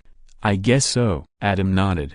But you poisoned yourself, you mean? Dr. Hibbert finally reacted and said embarrassedly. Yes, Adam explained. All medicines are poisonous. Overdose of energy-assisting drugs will cause damage to the liver and kidneys. It's not too late to find out now and stop taking them in time. Once the situation continues, it will cause various liver and kidney diseases. It will be very troublesome at that time. I see. Dr. Hibbert breathed a sigh of relief again. It's good that it's not too late. It's best to stop taking energy-assisting drugs from now on, Adam reminded. I will. Dr. Hibbert nodded. Adam shook his head secretly. As soon as he saw Dr. Hibbert's eyes, he knew that he didn't take it to heart. That's right, he is about to take up the post of president of California Institute of Technology, and he has 3 things to do when he takes office. How can he work hard without enough energy? And even if he doesn't need to work hard outside from now on, what about his family? Is he not paying his taxes? Dr. Hibbert pretended not to see Adam's expression. He has his own plan in mind. As the president of a school, it is impossible for him to believe and do everything Adam says. Since the drug that helps energy is not suitable for taking, he can take something else. As a communication expert, it is not the first time for him to hear about the harm of good buddies to the human body, and naturally he has also heard about some other green and pollution-free auxiliary means. That is the magical magic of the mysterious East. Mild and nourishing, effective and harmless. Those older male donors, privately, All who have used it say it's good. He has wanted to change it for a long time and give it a try. But mild means that the effect is not fast enough, let alone strong enough, and the teachers are not satisfied. Therefore, he has been dragging it on and has not had time to change. Now, it is just right to force him to change. The spring of the leopard. Perhaps this is his real spring. Adam saw this and said nothing more. The body belongs to the other person, and the other person has the final say on how to use it. VIP ward. Lauren? Dr. Hibbert glanced at Adam, lacking confidence, but still stiffened his neck and looked at his wife, waiting for her to bow her head first. I believe you think it's a small pustule. Mrs. Hibbert. Lauren said word by word with red eyes. Lauren. Dr. Hibbert was naturally not satisfied with the result. It was just a small pustule. This is the limit of what I can do. Lauren cried with red eyes. How terrible this world is. Countless things happen every day, and there are countless accidents that can kill us. I don't understand why you don't understand. If this so-called small pustule appears on you, I will worry about you as much as I worry about myself. Then I will take you to the hospital to check whether it is a symptom of stomach cancer or other serious diseases. Because I love you, I don't accept any unexpected danger to happen to you. Why can't you understand me? Lauren. Dr. Hibbert's old face blushed, glanced at Adam, and said awkwardly, sorry, okay, I can do it. Then he smiled humorously, but please remember, this is the most romantic thing I have ever done for you. Hee hee. Lauren burst into laughter and nodded. I will remember it. This is indeed one of the most romantic things you have done for me. What should I do? Dr. Hibbert looked at Adam. Dr. Melendez. Adam told the little man, take Dr. Hibbert to do the preoperative preparations for the transplant. Yes. The little man agreed and looked at Dr. Hibbert professionally. Please follow me. This preparation process was delayed for a long time. There was no way. After all, a president of a prestigious school was asked to excrete feces into a bowl in public. This psychological pressure was much greater than Leonard and his friends going to the high IQ gold vault to do something. VIP ward. I love you, even if you always talk nonsense. After being relieved, Dr. Hibbert held his wife's hand and smiled. I have always endured your crap over the years, and now my crap is finally useful. Then he let go of his hand and said to the little man who was cultivating the implanted bacteria, I came here to support my wife, but I think for the sake of our romantic and harmonious relationship, I'd better not look at these. I'll go to the lobby and wait. After saying that, he didn't want to look at the little man who was stirring something in the culture dish, and left the VIP ward quickly. Adam took the little guy and performed this simple operation. After the operation was successful, he told Dr. Hibbert the good news and left. If it wasn't because this operation involved Dr. Hibbert, who he was quite interested in, he would never have taken this kind of small operation that was not difficult at all. Just when he was about to re-enter the rescue of a new critically ill patient, he received a strange call. Hello, Adam. This is Pam, Pam Smith, Karen's sister. An anxious female voice came from the other end of the phone. I need your help.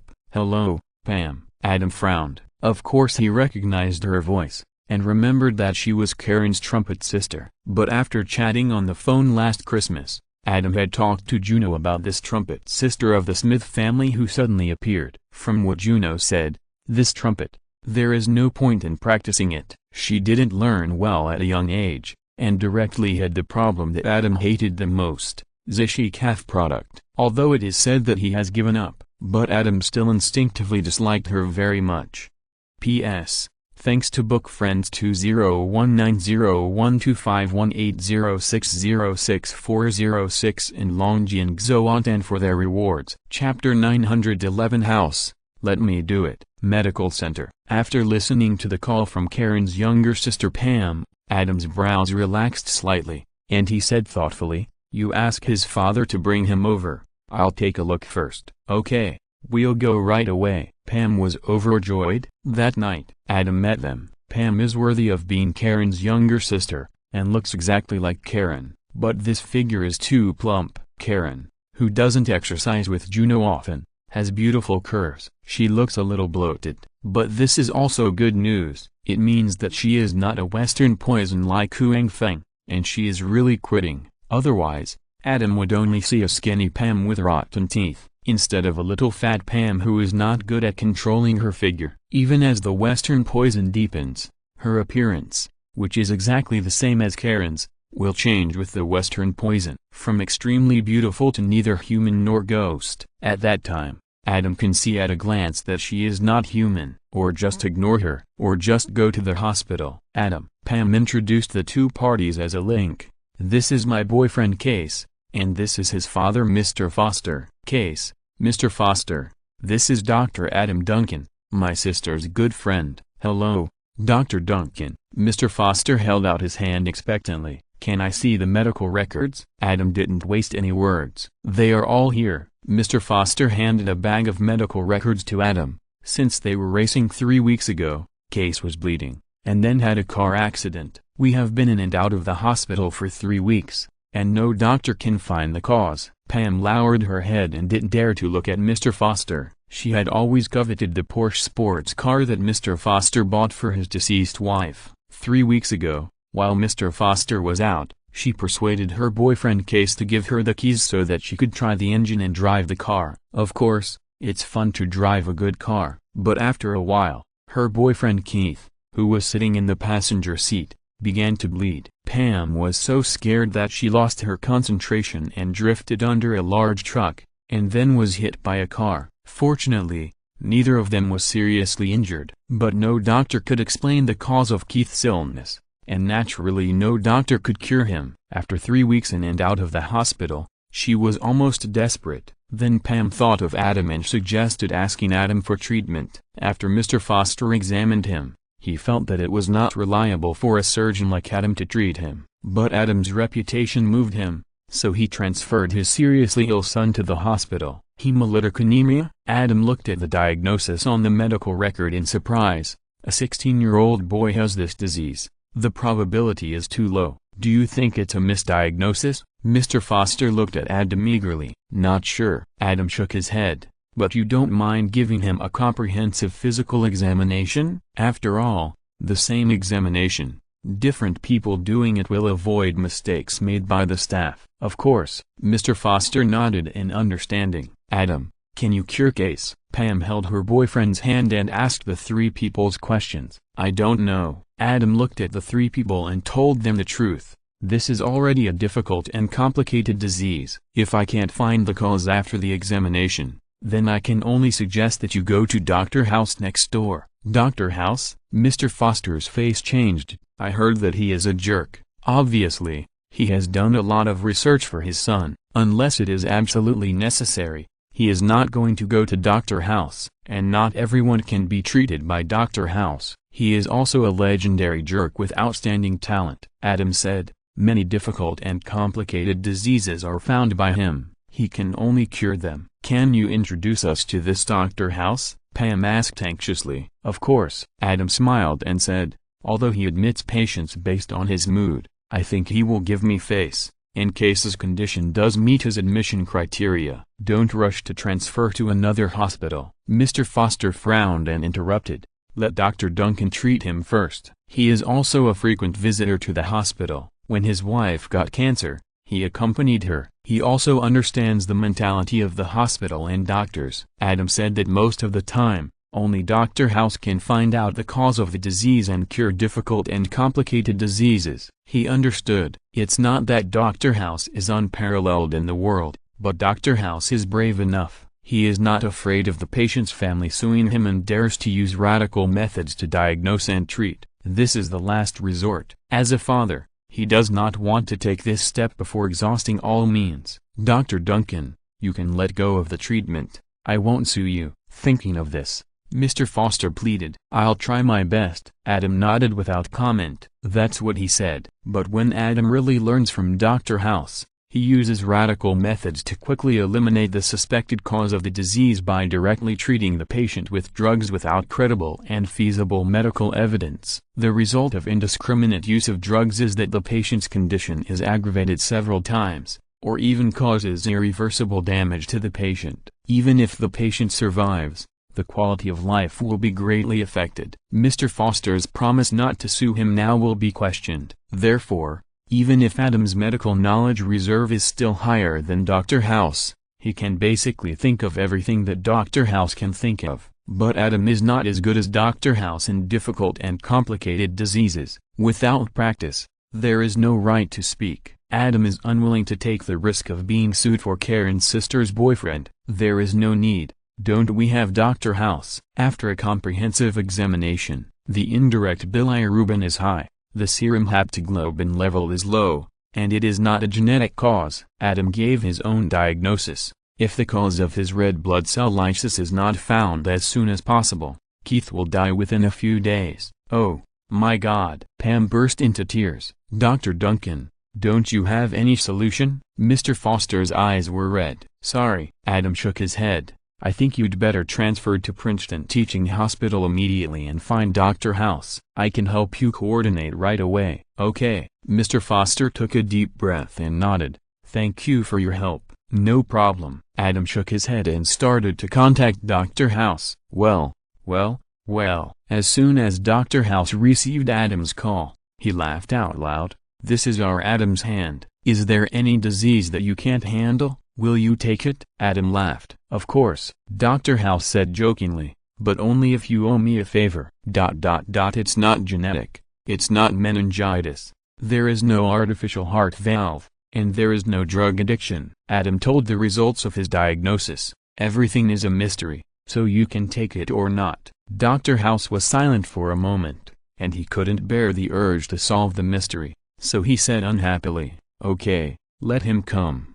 But you still owe me a favor. Chapter 912 House, Adam is a jerk. Who is for and who is against? New Jersey. Princeton Teaching Hospital. House's office. Okay, think about it and give us your diagnosis. Dr. House used his cane to knock on the whiteboard. Everyone, come on, let's slap Adam Duncan in the face together. Why do you have to pick on Dr. Duncan? The beautiful Dr. Cameron said helplessly. In her eyes, how could Adam, who was so shining, have any bad intentions? Because he is just a bastard. Dr. House pouted and said, do you think he transferred the patient here because he values your professional strength? No, he just wants to shirk responsibility and let us take responsibility for him. No way, the blonde handsome Dr. Chase said in surprise. Don't believe it? Dr. House smiled and said, tell us your diagnosis. It's not caused by the environment. His father hired a cleaner to clean the house, the maid washed all the clothes,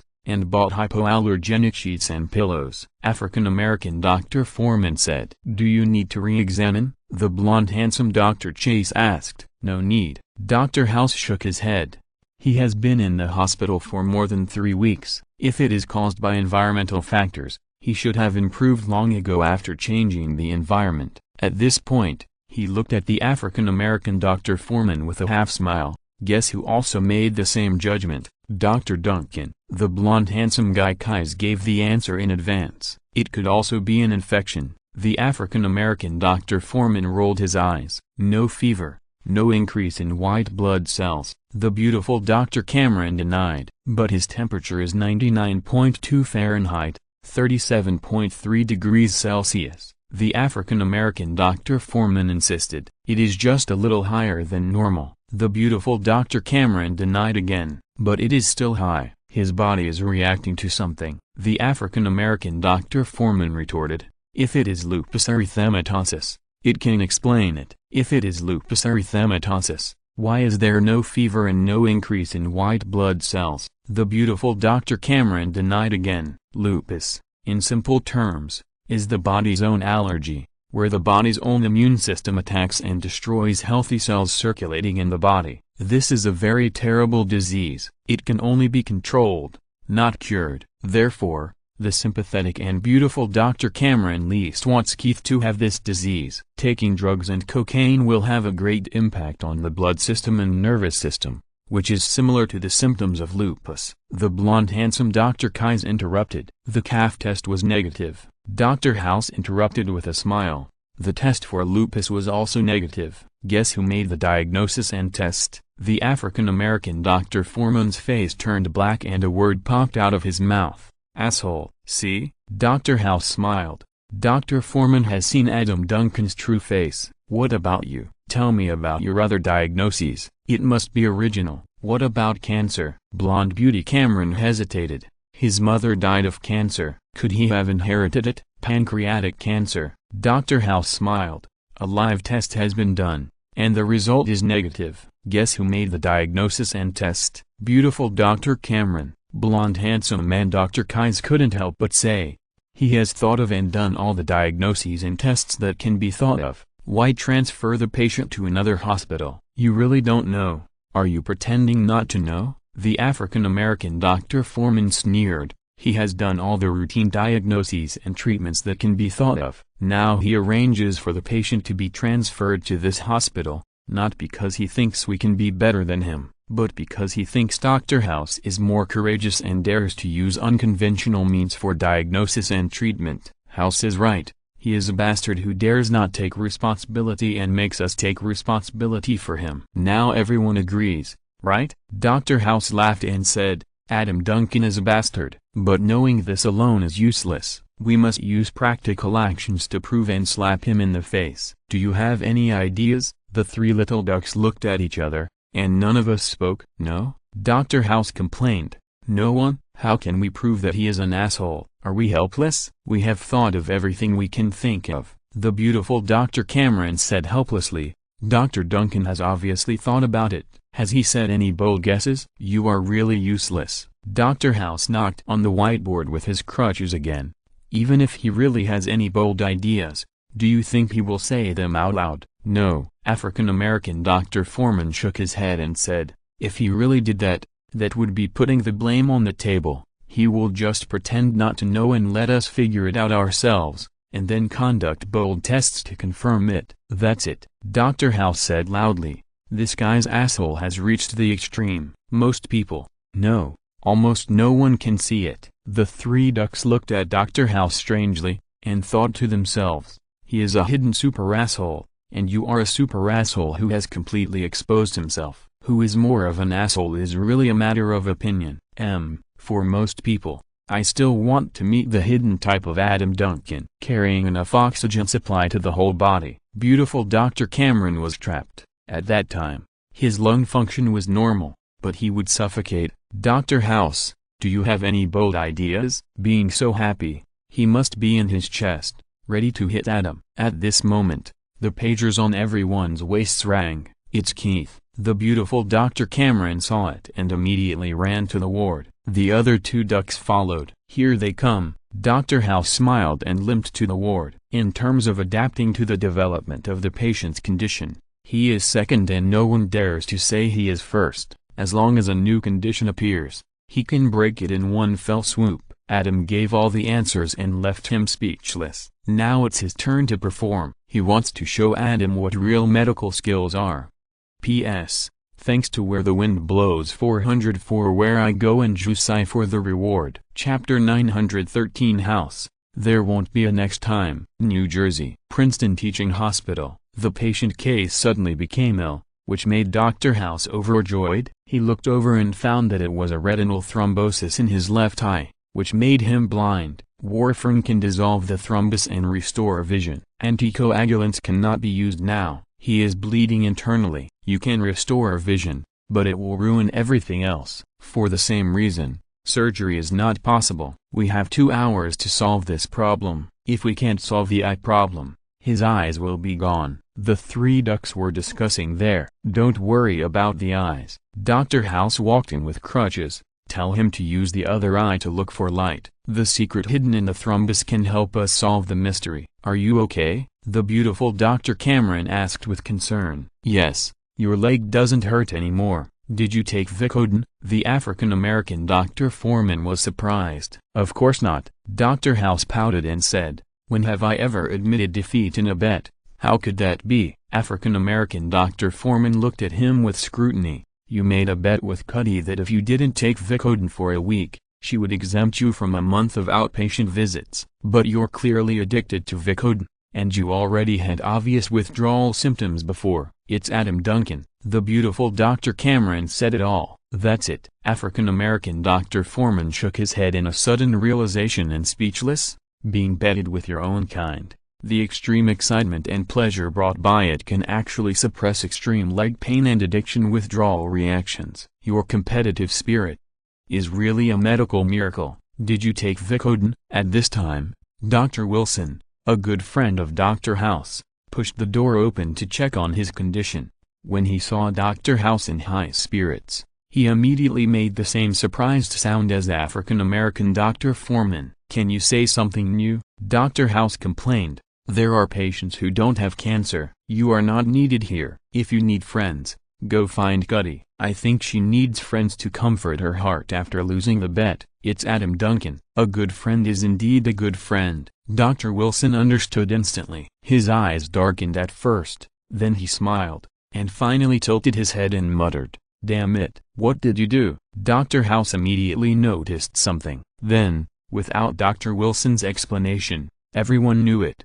A beautiful Hispanic woman in sportswear walked into the small office next door with a bag. Through the transparent glass, the beautiful Hispanic woman put down her bag, unbuttoned her sports jacket, revealing a tight t-shirt, and then began to stretch her body. The tights and leggings showed off her beautiful figure to the fullest as she stretched. "Oh, boy." Dr. House stared at the rhythmic curves, then looked at his good friend with a smile on his face. "If I had known you cared about me so much, and would use this method, I would have made this bet with Cuddy a long time ago. This kind of top-notch product should cost no less than $500 per hour, right?" "Thanks. By the way, have you paid?" Dr. Wilson withdrew his gaze from the married man with difficulty, but his eyes were still glancing at him, and he smiled bitterly. "If I had known that Dr. Duncan could stimulate you to overcome the pain and drug addiction with just a few words, I would not have used this method." Dr. Wilson hurriedly explained after noticing that the beautiful Dr. Cameron was looking at him with a strange look. "Don't get me wrong, she's a regular masseuse, she's just too beautiful. A little bit weird. Definitely not what you imagined. She has a license." Yeah. Dr. House smiled and said, "We all know that she is definitely a licensed and legal masseuse. I'll go ask her to massage my injured, painful and stiff thigh later." Keith's eyes are almost blind, and his life is quickly fading away. The beautiful Dr. Cameron couldn't help but raised her voice to remind them, "Can we take our attention away from the weird curve and focus on how to save Keith's eyes and life?" "Sorry." The ultimate sweetheart, Dr. Wilson, looked apologetic. "Everyone, let's start the identification." Dr. House also retracted his gaze. "How can a patient with internal bleeding suddenly develop a blood clot?" "That's impossible," the blonde handsome Dr. Chase said. "These are two completely opposite processes." "Lupus is possible," the beautiful Dr. Cameron said expressionlessly. "The increase in the number of platelets leads to blood clots. It has been tested and it is not lupus." African-American Dr. Foreman retorted, "And didn't you always say it was not lupus?" She is a little desperate. Dr. House looked at her deeply. "Although lupus cannot be cured, it can be controlled. It is much better for the patient to be diagnosed with this disease than to never be diagnosed and then die quickly." "If it is not lupus, what is it?" The beautiful Dr. Cameron looked at Dr. House. "The most likely causes of blood clots are infection and cancer," the blonde handsome Dr. Chase continued. "Adam did a cancer biopsy once, and we did it again. There is no possibility of error, so the only thing left is the gallium scan." Dr. House concentrated. "Where can't the gallium scan cover?" "The heart," African-American Dr. Foreman said. "After the blood clot breaks off, it passes through the artery and reaches the eye and stays there. Do an echocardiogram and immediately inject antibiotics intravenously," Dr. House ordered. "What about Keith's eyes?" The beautiful Dr. Cameron couldn't bear it and said, "Do we really have to give up? Do you have a solution?" Dr. House raised her eyebrows. The beautiful Dr. Cameron was speechless. "I think so." Dr. House's eyes fell on the graceful curves of the office again, and she said casually, "As long as he can survive, he can buy a guide dog in the future, and maybe he can pick up more girls." The beautiful Dr. Cameron opened her mouth, but finally walked out. "I think we should ask Dr. Duncan." After the three ducks left the office, Cameron caught up with Keith and the others and told them what was in her heart. "Okay, go ask." Dr. Chase smiled. "Don't do that," Dr. Foreman warned, "unless you want to be fired." Half an hour later, Dr. Chase found Dr. House, who looked refreshed. Seeing him bid farewell to the licensed masseur, he couldn't help but raise his hand to check the time and nodded slightly. "I did a massage," Dr. House said. "It looks like you did a masseur?" Dr. Chase teased. "Keith's heart ultrasound is normal, and there is no vegetation on the heart valve. I can refute anything you say." Dr. House looked at him. "Antibiotics are useless," Dr. Chase warned. "Double the dose to 70 milligrams," Dr. House said casually. "Then his kidneys will not be able to support it," Dr. Chase refuted. "That's right," Dr. House said venomously. "Then keep the kidney. The person who receives the transplant will be very grateful to you." Dr. Chase changed the subject helplessly. "By the way, I have a way to treat his eyes." "His eyes are not the focus," Dr. House interrupted. "He only has a few days to live." "Focus your attention on this. He has a blood clot in his retina." Dr. Chase followed Dr. House and said quickly, "If we draw some vitreous fluid from the eye, we may be able to make some space around the retinal artery. If the artery expands, the blood clot may be able to swim away on its own." "It's quite creative." Dr. House nodded first, then narrowed his eyes and looked at Chase. "The question is, why didn't you mention it before?" "I just thought of it." Dr. Chase spread his hands. "You should have thought of it." Dr. House looked at him deeply. "My mistake," Dr. Chase said self-deprecatingly, turned around and prepared to treat. Just after taking a few steps, Dr. House's voice came from behind. "There won't be a next time." Dr. Kais paused, turned around and looked at Dr. House's wise eyes that seemed to see through everything in the world, smiled bitterly and nodded. "I understand." Chapter 914 House, Go Cheat and Sneak Attack, New Jersey. Princeton Teaching Hospital. "I can see now." Under Dr. Chase's diagnosis and treatment, Case, a patient who would have been permanently blind due to blood clots, soon regained his sight. Out of the ophthalmology operating room. "Excellent diagnosis and treatment." The beautiful Dr. Cameron looked at Dr. Chase with appreciation. "Eyes may not be important to House, but they are particularly important to Case, who is only 16 years old. You saved his life, which is no different from saving his life." "Well done." African-American Dr. Foreman couldn't help but agree. Dr. Chase was a little embarrassed. "Why, is there a problem?" The beautiful Dr. Cameron was surprised and a little happy. "Is it House's idea? I thought he only cared about the victory or defeat with Dr. Duncan, and didn't care about Case's quality of life after recovery." "No." Dr. Chase was very entangled. "No way." African-American Dr. Foreman was the first to react, and looked at Dr. Chase speechlessly. "This is not something you or House came up with, but Adam Duncan, right? You contacted him secretly without telling us, right?" Chase, the beautiful Dr. Cameron was startled, but soon regained her composure. "Actually, this is good. No matter what Chase's motive is, the result is that Case's eyes are saved. And Chase is at the risk of being discovered and fired by House, so he still deserves this honor." Then he thought of something and said to the African-American Dr. Foreman, "Let's not tell anyone." "Haha." The African-American Dr. Foreman sneered. "Do you think he can fool House?" "If he really fooled House, he wouldn't have that hesitant expression just now. After all, he has fooled us before, hasn't he?" When the patient Case just lost his eyesight, it was Cameron who suggested to secretly ask Adam if there was a solution. But first, Chase encouraged her to ask alone, and then Foreman pointed out that this would risk being fired by Dr. House, so she hesitated. Unexpectedly, Chase not only encouraged her to go on the surface, but also secretly asked Adam and got a good idea. Then he wanted to take advantage of this opportunity to gain the favor of Dr. House, but he didn't expect that Dr. House seemed to see through it at a glance. "This is really a clever ghost."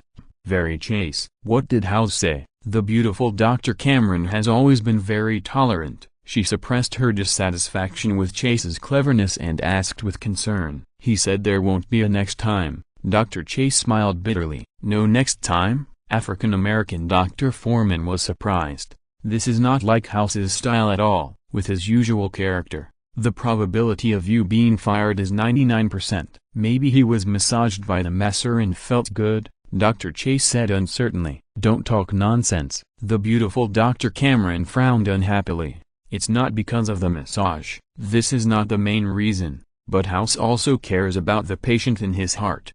I guess if Chase is fired now, he won't be able to find a better critical care doctor who suits his taste in a short period of time, so he can assign him at any time. The African-American Dr. Foreman sneered. If he loses the game because of this, he will never accept it. Compared with his winning mentality, what about giving Chase a chance? Impossible. The beautiful Dr. Cameron shook her head and said, if so, he has already lost the game, because the problem he didn't solve was solved by Dr. Duncan. You are wrong. The African-American Dr. Foreman folded his hands and said, you just said that House doesn't care about Keith's eyes at all, because the point of the bet between House and Duncan is to save Keith. As long as Duncan's diagnosis is not mixed in during the life-saving process, affecting the absolute outcome of the bet, then House will not care at all. This is the fundamental reason why Chase was spared once. There was no bet at all. Chase complained.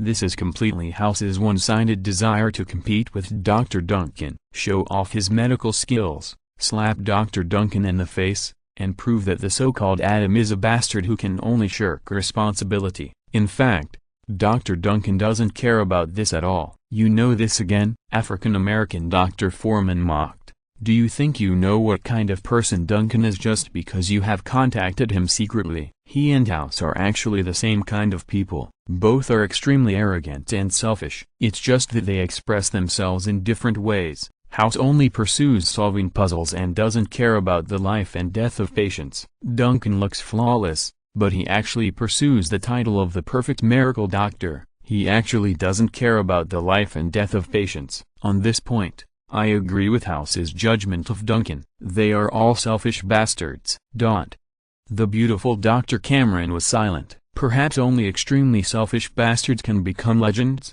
Dr. Chase was thoughtful. Wrong. African-American Dr. Foreman corrected. Only extremely selfish super genius assholes can become legends. Ordinary selfish assholes, no matter how extreme, are just assholes. And super geniuses, every perspective on the world is completely different from that of ordinary people. Their super brains see more deeply and more rationally, therefore, they are bound to be more selfish. Because human beings have been able to survive to this day, it is because of the selfishness in their genes. There is no altruistic behavior in the world at all, because the underlying logic of altruism is still selfishness. House is sophisticated selfishness, and Duncan is sophisticated altruism. So they are still the same kind of person. Okay, the beautiful Dr. Cameron could not accept such a cruel conclusion, especially the one-time denial of two legends whom she admired and even worshipped.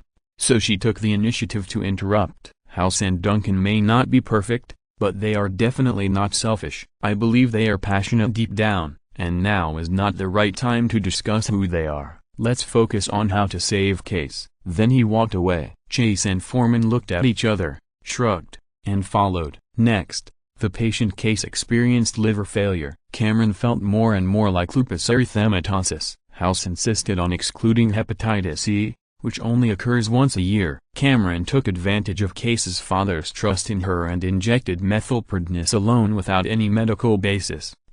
House's original words were, use less, don't kill him. Methylprednisolone will seriously aggravate the condition of hepatitis E, so it can be quickly ruled out. Without Cameron's beauty and affinity to deceive and sneak attack, the patient Case's father would not recommend doing this if he consulted any doctor. Because it is difficult to control this amount, it can be called Schrödinger's amount. If it is less, it will not work, and there is no time to wait for the reaction. If it is a little bigger, it will be an irreversible death march. Obviously, Dr. House, who is far-sighted, chose Cameron not only because of her excellence and beauty. He values Cameron more because she has beauty and kindness from the heart, but also admires him very much. Whether it is direct persuasion, deception or sneak attack, it can help him do what he should do to win the trust of patients and their families, as well as the persuasion work during the diagnosis and treatment process. Chapter 915,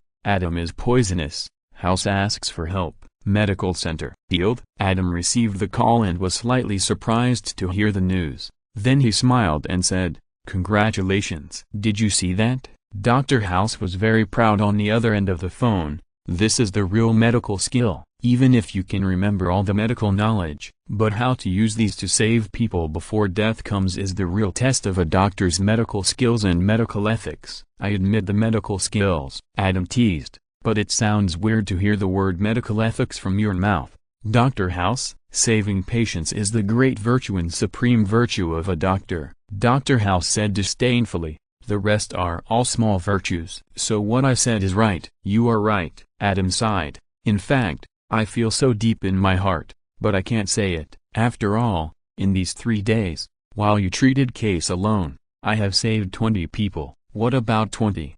Dr. House was unhappy with Adam's versailles and sneered. You think you saved them, but you may not really save them. Even if you really saved them, but without you, any doctor can give electric shock and CPR and save most of them. So it's almost the same whether you're there or not. You're completely wasting your talent and the meaning of your existence. I like it. Adam laughed. You have such high talent. So what if you waste a little for something you like? You're so arrogant. Dr. House laughed happily. So tell me, Adam asked curiously, what disease does Keith have? I have completed my mission. Dr. House sneered. Answering your questions is not included, unless you come and team up with me. Besides, aren't you in close contact with Chase and Cameron? Do you still need to ask me? Sooner or later I will fire them. Fire them? Adam sneered. Compared to them being inseparable from you, you are even more inseparable from them. They are all elite attending physicians in their respective fields. After a few more years of hard work and accumulation of enough fame, they will definitely be famous doctors in their respective fields. Those who are better than them look down on you. Those who are worse than them look down on you. And those who are similar to them, few have their devout pursuit of medical skills, and can tolerate your sharp tongue and non-compliance with the rules. From time to time, you have to risk a bright future being ruined. Fire them, recruit again. The chances of recruiting them are already very small. And then what? Will the new recruits who are as good as them unconditionally tolerate your bad temper? Do you believe it? Who doesn't have a temper? The world doesn't revolve around you.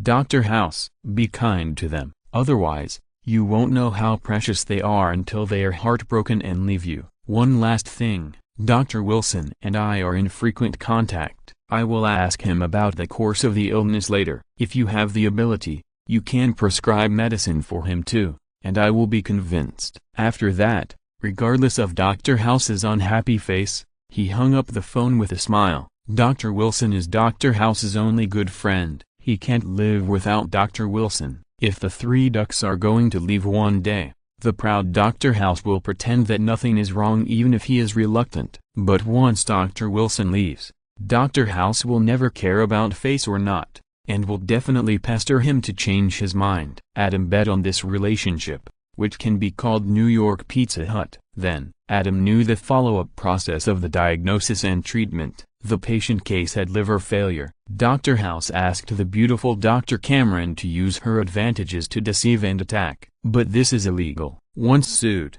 there is a risk of losing the license at any minute. Although Cameron trusts House, he dares not and is unwilling to do so. So he tells Case's father the truth. But because Case's condition is too serious, he has been admitted to the ICU and cannot be transferred to another hospital. Case's father, who has no choice, can only agree to let Dr. House try the medicine to find out the cause. Then Case had severe rectal bleeding and hallucinations. Case, who has liver failure, needs a liver transplant. Dr. House was keenly aware that there was something wrong with Case's hallucinations and asked what the name he called in the hallucination meant. In the end, it was found that it was Case's old cat, which had died a month ago. It had been sleeping with Case before. Dr. House asked Foreman and Kite to go to Case's house, dig out the body of the old cat, dissect it overnight, and find camphor in the old cat's body, judging that Case was poisoned by camphor. Camphor is a fat-soluble gas. Once inhaled,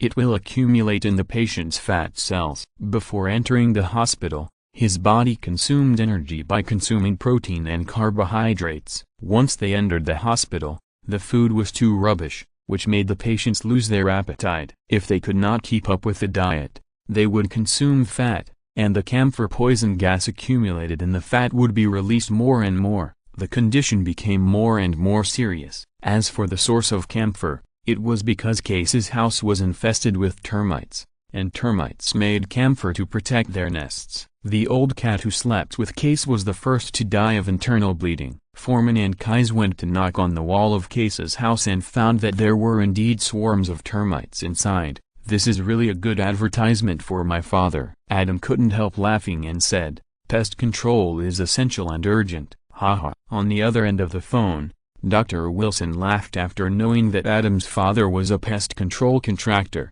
and then his face froze. "Adam, can you help me, you say?" Adam said without comment. "In the future, for difficult and complicated diseases like this, you should look for House more often," Dr. Wilson requested. "If you don't have difficult and complicated diseases over there, I can help you keep an eye on it, as long as you compare more." "Is he addicted to medicine?" Adam immediately understood what happened. "The case you bet with him only lasted for 3 days, while the one he bet with Cuddy was to not take Vicodin for a week." Dr. Wilson sighed. "He just broke his finger bone with the pestle." The brain has a threshold for pain tolerance, which will record the most severe pain signal and block other pain signals from reaching the brain. Adam said, "Did it work?" "His hand hurts like hell." Dr. Wilson smiled bitterly, "But it did work a little," shifting his attention from the withdrawal reaction to the pain in his palm. "In other words, my arguing with him, and his self-harm and drug use, to some extent, had the same effect?" Adam laughed dumbly. "To some extent, it is true," Dr. Wilson said helplessly. "House is just like that, but only if you, who is as talented as him, challenge him and argue with him. Can he have a competitive spirit that can suppress drug addiction and pain? So, Adam, please." "I'll try my best." Adam didn't know whether to laugh or cry. This was the first time he had encountered such a request. Chapter 916 Director, Adam, please help her be decent. Medical Center. Adam was just at a loss for words about House's situation. Christina and Chief Resident Kelly came over. "Adam, persuade her." Chief Resident Kelly pulled Christina and said, "Tell her not to be impulsive." "What's wrong?" Adam asked in surprise. "She wants to report Dr. Campbell." Chief Resident Kelly smiled bitterly. "She is an old stubborn person who is holding on to the scalpel and is unwilling to spend her retirement years. She completely messed up the operation." Christina mocked. "Shouldn't you talk to the director and ask him to change the surgeon for the patient?" "What operation did she mess up?" Adam looked at Kelly. "Cholecystectomy." Chief Resident Kelly smiled bitterly and said, "Dr. Campbell used non-laparoscopic cholecystectomy. It was originally a very simple operation, and the patient would recover quickly." Christina complained, "But she is so stubborn that she refused to learn new techniques and used the original cholecystectomy that caused such a large wound. As a result, the patient has not recovered until now, and the patient even broke his leg because of it." Christina. Adam frowned and shouted, "No matter what, Dr. Campbell is a senior of the hospital. She has been in this hospital 40 years ago and is the first female surgeon here. The legendary Gray, the chief of surgery, has studied with her." "Have you forgotten what Dr. Gray wrote in her diary when she was studying with Dr. Campbell and how she evaluated Dr. Campbell? ... Excellent medical skills." The sneer on Christina's face was broken by Adam's gaze, and she could only say, "But that was in the past." "So you are talking to your future self?" Adam looked at her. "You mock her to motivate yourself. In the future, you will only repeat her glory and never repeat her flaws. In the future, don't love the curtain of the operating room after you become famous. Old surgery. I hope you can do it." Adam nodded. "Dr. Campbell's talent is not weaker than that of legend, and naturally, she will not be weaker than you. Dr. Campbell, who is not weaker than you, 40 years ago, would she be the same as you? Would never be outdated, and would she always pursue the most cutting-edge technology? So why did she not do it and fall into the point of being ridiculed by you? And the speed of updating new medical technologies is getting faster and faster. Then what do you say? Say nothing and watch her harm the interests of the patient?" "I didn't say that." Adam shook his head and said, If you can prove that she did make a mistake, and it is an unacceptable mistake, then you should say what you should say and persuade her to quit. But you still have to have the right respect. Her future is also our future. Respecting her is actually respecting ourselves. I know. Christina took a deep breath and took the patient for a checkup. At nightfall, Adam, can you help me? The chief of surgery habitually appeared beside Adam and gave orders with a smile on his face. What's the matter? Adam smiled. Do you know about Dr. Campbell's matter? The chief of surgery asked. Yeah, Adam nodded. Dr. Campbell did not choose minimally invasive laparoscopic surgery with few side effects during the cholecystectomy, which caused a series of complications such as rupture of the bile duct and artery. This is a medical accident. The chief of surgery smiled bitterly. Obviously, although Dr. Campbell does not want to, she is really not suitable to stay in the hospital and continue to perform surgery on patients. Our medical center wants to win the championship this year, and we cannot accept that such a thing continues to exist. But she is our mentor and has witnessed us from interns who knew nothing to where we are today. During this period, both Alice and I have made low-level mistakes that are much more serious than this. And every doctor makes mistakes, so I can't say anything to her. What do you want me to do? Adam looked at the chief of surgery. I told the patient about this. The chief of surgery said, remind him that he can change the surgeon, hoping that Dr. Campbell can understand the current situation. But the patient seems to trust, favor Dr. Campbell. Even though he knows the truth, he still wants Dr. Campbell to perform the surgery. I hope you can participate in this operation. Dr. Campbell can confidently tell all of us that every doctor makes mistakes. All kinds of mistakes that are even more low-level and ridiculous than her current ones are used to shut us up. So even if she can only sit in the office most of the time, she can still hold a scalpel and perform an operation from time to time. But you are different, Adam. You have never made a mistake. As long as you perform a few operations with Dr. Campbell, she will understand. The times are developing and human beings are evolving. She is really not suitable to continue to stay on the front line of clinical practice. And only if she understands this truth herself and takes the initiative to choose to retire. This is the most decent way I can think of for her to leave. You want me to help her be decent? Adam's expression was a little strange. Yes, the chief of surgery nodded repeatedly. That's what I mean. Okay. Adam smiled and said, I'll try my best. The chief of surgery didn't know this joke at all. He was not being sarcastic. He really wanted to leave a decent impression for his former mentor. Of course, it was also to leave a decent impression for himself. Otherwise, once he went to Dr. Campbell's operating room, he would follow her like a resident who had just performed surgery. I'm afraid Dr. Campbell would publicly expose all his embarrassing things in the past, like leaving the forceps in the patient's body and flirting with Alice Gray. He was arguing loudly the previous second, and then he went into the lounge the next second, shaking the earth. The walls of the lounge were later reinforced and so on.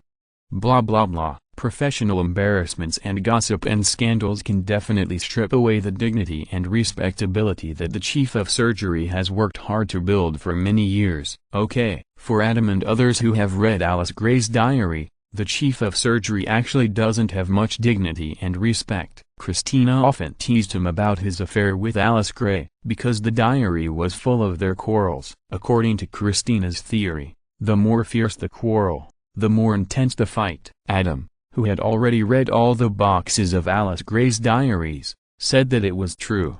P.S. Thanks to Dessert Octopus for the reward. There is one more chapter in the evening, and there will be 3 chapters every day on weekdays and 2 chapters every day on holidays. The author also wants to take a break on holidays to relieve back pain. Please forgive me. If you are listening to this novel on a channel other than Fanfic World, it means they downloaded and uploaded it without effort. We cordially invite you to visit our channel, Mundo Fanfic Novelist. There you'll find the original version of this story and you can explore many other novels of various genres. We are waiting for you to immerse yourself in a world of incredible novels. Chapter 917, Farewell Battle in the Operating Room. Medical Center. Outside the operating room, Dr. Campbell, can I join this operation? Adam came over as requested by the chief surgeon, Dr. Duncan. Dr. Campbell was cleaning and disinfecting.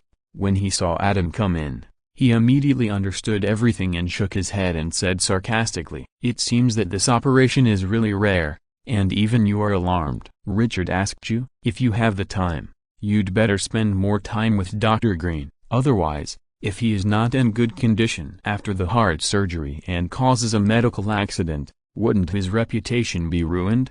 How can you, as a disciple, bear it?" "You are a senior in the medical field and a mentor to Dr. Gray and the chief surgeon." Adam smiled and said, "I have heard about your many wonderful operations from Dr. Gray. I have long wanted to learn from you. I hope you will not be stingy in imparting your valuable medical experience. As for Dr. Green, I believe in his ability. When he needs me, he knows I will be there to support him. Dr. Green has accepted a good disciple." Dr. Campbell glanced at Adam, and the sarcasm disappeared, revealing a smile. "If Richard could be as generous as you, his achievements might not be inferior to Gray's." How could Dr. Campbell, who had been shrewd all her life, not understand the little tricks and thoughts of the chief surgeon Richard? That's why she mocked the chief surgeon and pointed out that Adam was to Dr. Green just like the chief surgeon was to her. Now she and Dr. Green have both encountered problems. She was very impressed by the different approaches of Adam and the chief surgeon. Adam smiled but said nothing. He couldn't say much about Dr. Campbell's mockery of the chief surgeon. In the past,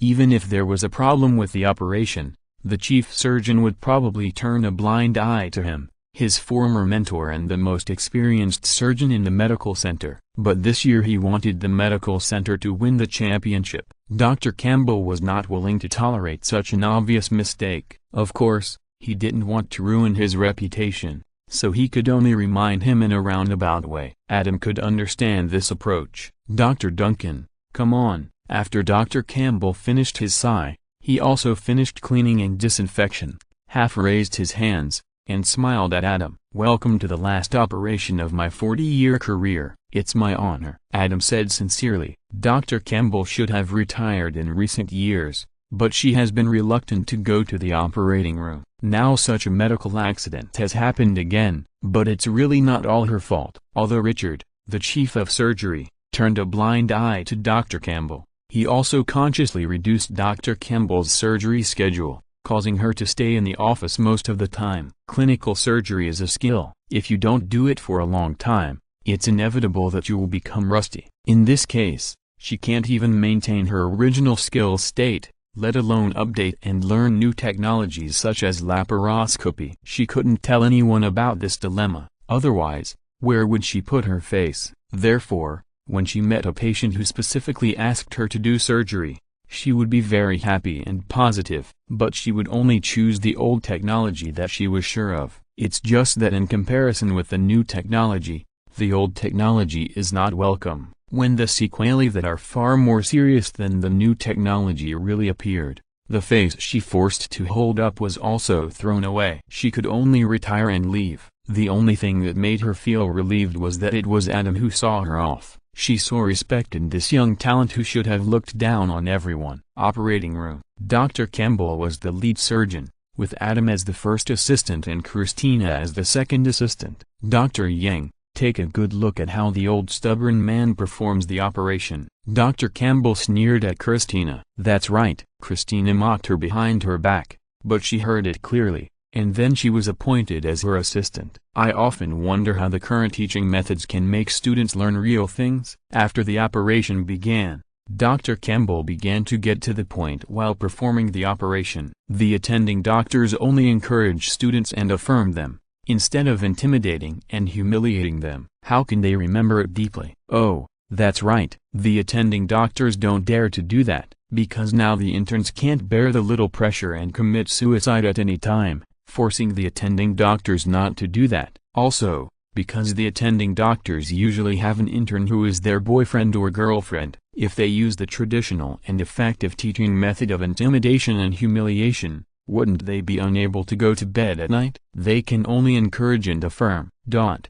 Christina was offended, so she ignored Adam's eyes that asked her to listen and stop talking, and continued directly, "I am grateful for all the opportunities to learn, and I will always accept new technologies and never fall behind." Adam's mouth twitched under the mask. Except for snatching the operation, Christina was a little scheming. At other times, she was really straightforward. The low emotional intelligence was all overstating her. It was just a little better than Sheldon, who had a negative emotional intelligence. That's a good point. Dr. Campbell was so angry that she laughed. She looked up at Christina, who was looking at her stubbornly. Then tell me how to deal with pulmonary embolism. I will insert a steerable catheter from the leg artery, and then install a fluoroscope to the embolism site. Christina was naturally not afraid of these questions. What would you do if there was a sudden power outage? Dr. Campbell interrupted. Or you are in a small hospital with no money to buy a fluoroscope. Christina was stunned. She is indeed excellent, but she is not to the extent that she can improvise at any time. Listen, this is like a calculator. Dr. Campbell laughed. Do you think that with a calculator, children don't have to learn addition, subtraction, multiplication and division? The machine can prevent them from making such mistakes. Christian stubbornly refuted. Absurd. Before Dr. Campbell could get angry, Adam scolded him. You can't even grasp the most basic logical principles, so how can you talk about controlling the machine? If the machine can really replace everything and avoid mistakes, what do you need to do? Just find someone to train and be able to operate the machine. Isn't that enough? Isn't the career you work so hard for a joke? A truly good doctor, as long as she is good enough, understands the underlying operating logic and principles of those auxiliary machines. Even if she leaves the hospital, even if there is no medical equipment around her, she can use the most common things according to local conditions, make simple medical equipment in time, and save patients in need. This is a truly excellent doctor. You just said that you are grateful for all the opportunities to learn, and you will always accept new technologies and never fall behind, but now you are unwilling to master even the basic skills of medical skills, and just want to be a tool for medical machines. What kind of learning attitude is this? Hurry up and apologize to Dr. Campbell for your ignorance. I'm sorry. Christina also reacted at this time and apologized quickly. Haha. This is the student who is studying with the tutor now. Dr. Campbell sneered. Don't even mention accepting intimidation and humiliation. Even normal professors dare to be sarcastic. With such students and such a teaching atmosphere, even if the medical center has another Adam Duncan, it can't be among the top 3 teaching hospitals. Richard has got the wrong direction. He doesn't want to consolidate the foundation, cultivate the future, and have a few more little Adams. He only focuses on cleaning up the old ones like us and bringing in various famous doctors to stack paper data. How can he win the championship? P.S. Thanks to Dessert Octopus for the reward. Chapter 918. Keep the Poisonous Tongue. Medical Center. Operating Room. Dr. Campbell was making up for her mistake. This was also the end of her 40-year surgical career. Dr. Duncan, teach her. After Dr. Campbell mocked, he did not let Christina get out of the operating room, but just looked at Adam. I will do a pulmonary artery cut, look directly at the blood clot, and use non-destructive forceps to clamp it out directly. Adam first said the most common plan, and then said several new plans he had thought of. Each one corresponds to a certain environment. Dr. Campbell was also stunned and speechless. For a long time, I'm old. Dr. Campbell sighed. This world really belongs to you young people. It seems that I really should retire. The medical community still needs experienced wise men like Dr. Campbell to protect it. Adam smiled and comforted. If Dr. Campbell can become a full-time professor and pass on his valuable experience and knowledge to medical students,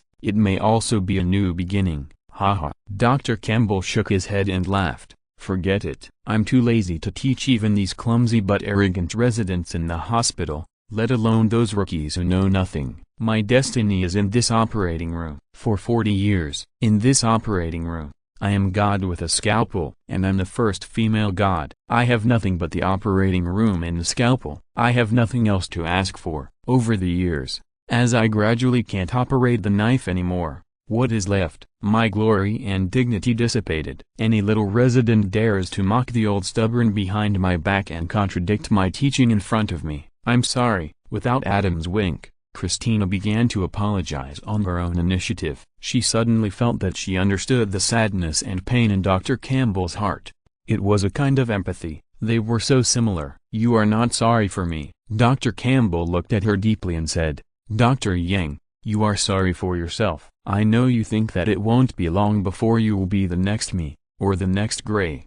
But I know you." A surgeon obsessed with the heart. In cardiothoracic surgery, when you came to practice, your level was equivalent to that of a 2-year resident. Now, more than a year has passed, and your level is not worse than any senior resident. But outside of cardiothoracic surgery, your level has always been above average, not excellent at all. This will seriously hinder your achievements. The last time you almost messed up the operation is proof of this. Your comprehensive foundation will determine your upper limit. If you don't change, you will never be the next me, and you will never be the next Gray. At this point, she looked at Adam on the side, shook her head and sighed. The word talent is really too cruel. It can't be compared. It can't be compared. Dr. Campbell buried his head in the operation. The operating room was quiet for a while. After the key part was completed, Christina, who had been silent all the time, suddenly spoke. "My father died in a car accident when I was very young. I was in the car at the time. After the accident,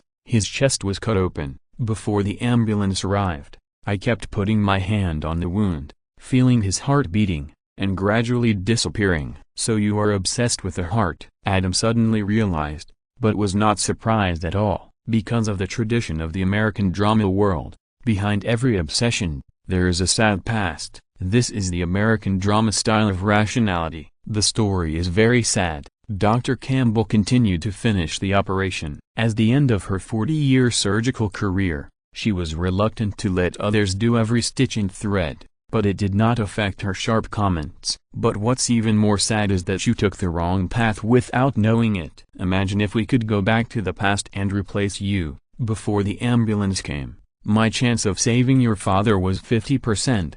Dr. Duncan's was 90%, and you might only have 10% because your foundation was too weak." What kind of medical equipment could be at the scene of the accident? Without even medical equipment, how could you avoid making mistakes? You were definitely wrong, wrong, wrong. If there was such a chance to go back to the past, your father's death would be all your fault.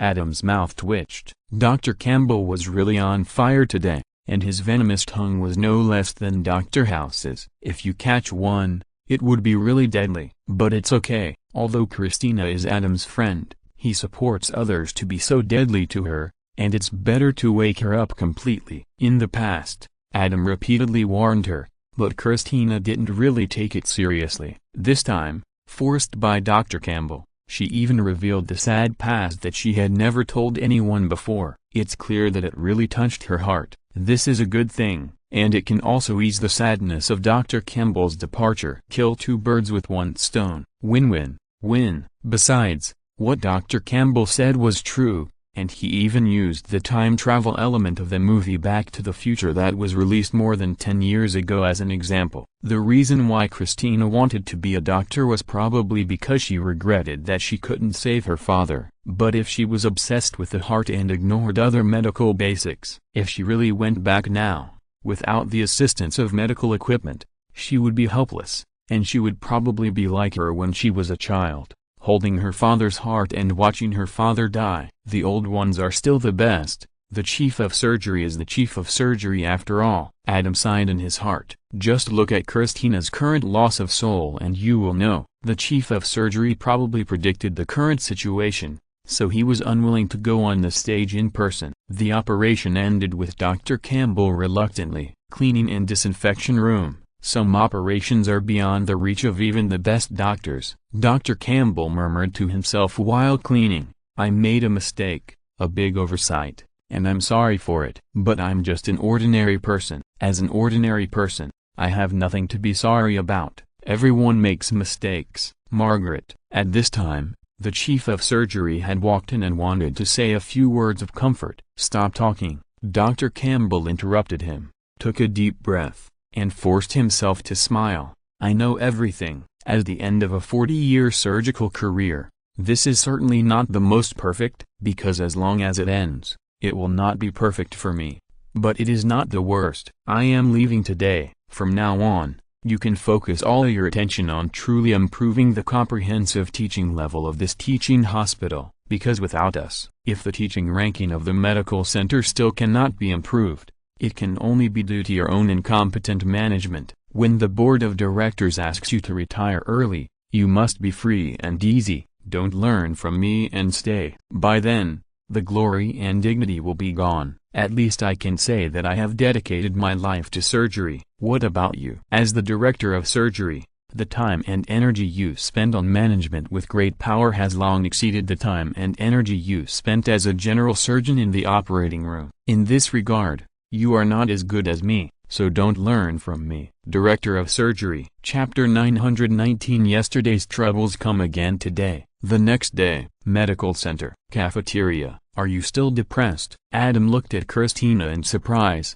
Did Dr. Campbell really break your defense? Christina just rolled her eyes at Adam and said nothing. You actually broke your defense. Adam sighed. It's not easy. But it's not surprising. After all, Christina even talked about her sad past. After the scars were revealed, it was normal for her to be broken by Dr. Campbell's venomous tongue. What's wrong with you? Adam looked at Meredith, who didn't speak for her best friend. Nothing, Meredith said gloomily. Adam nodded and stopped talking. Seeing that Adam did not ask further questions, Meredith endured and endured, but still could not help asking, Adam, do you support the death penalty? Haha. Adam immediately understood. Is it because of the death row prisoner who came this morning? Yeah, Meredith said unhappily.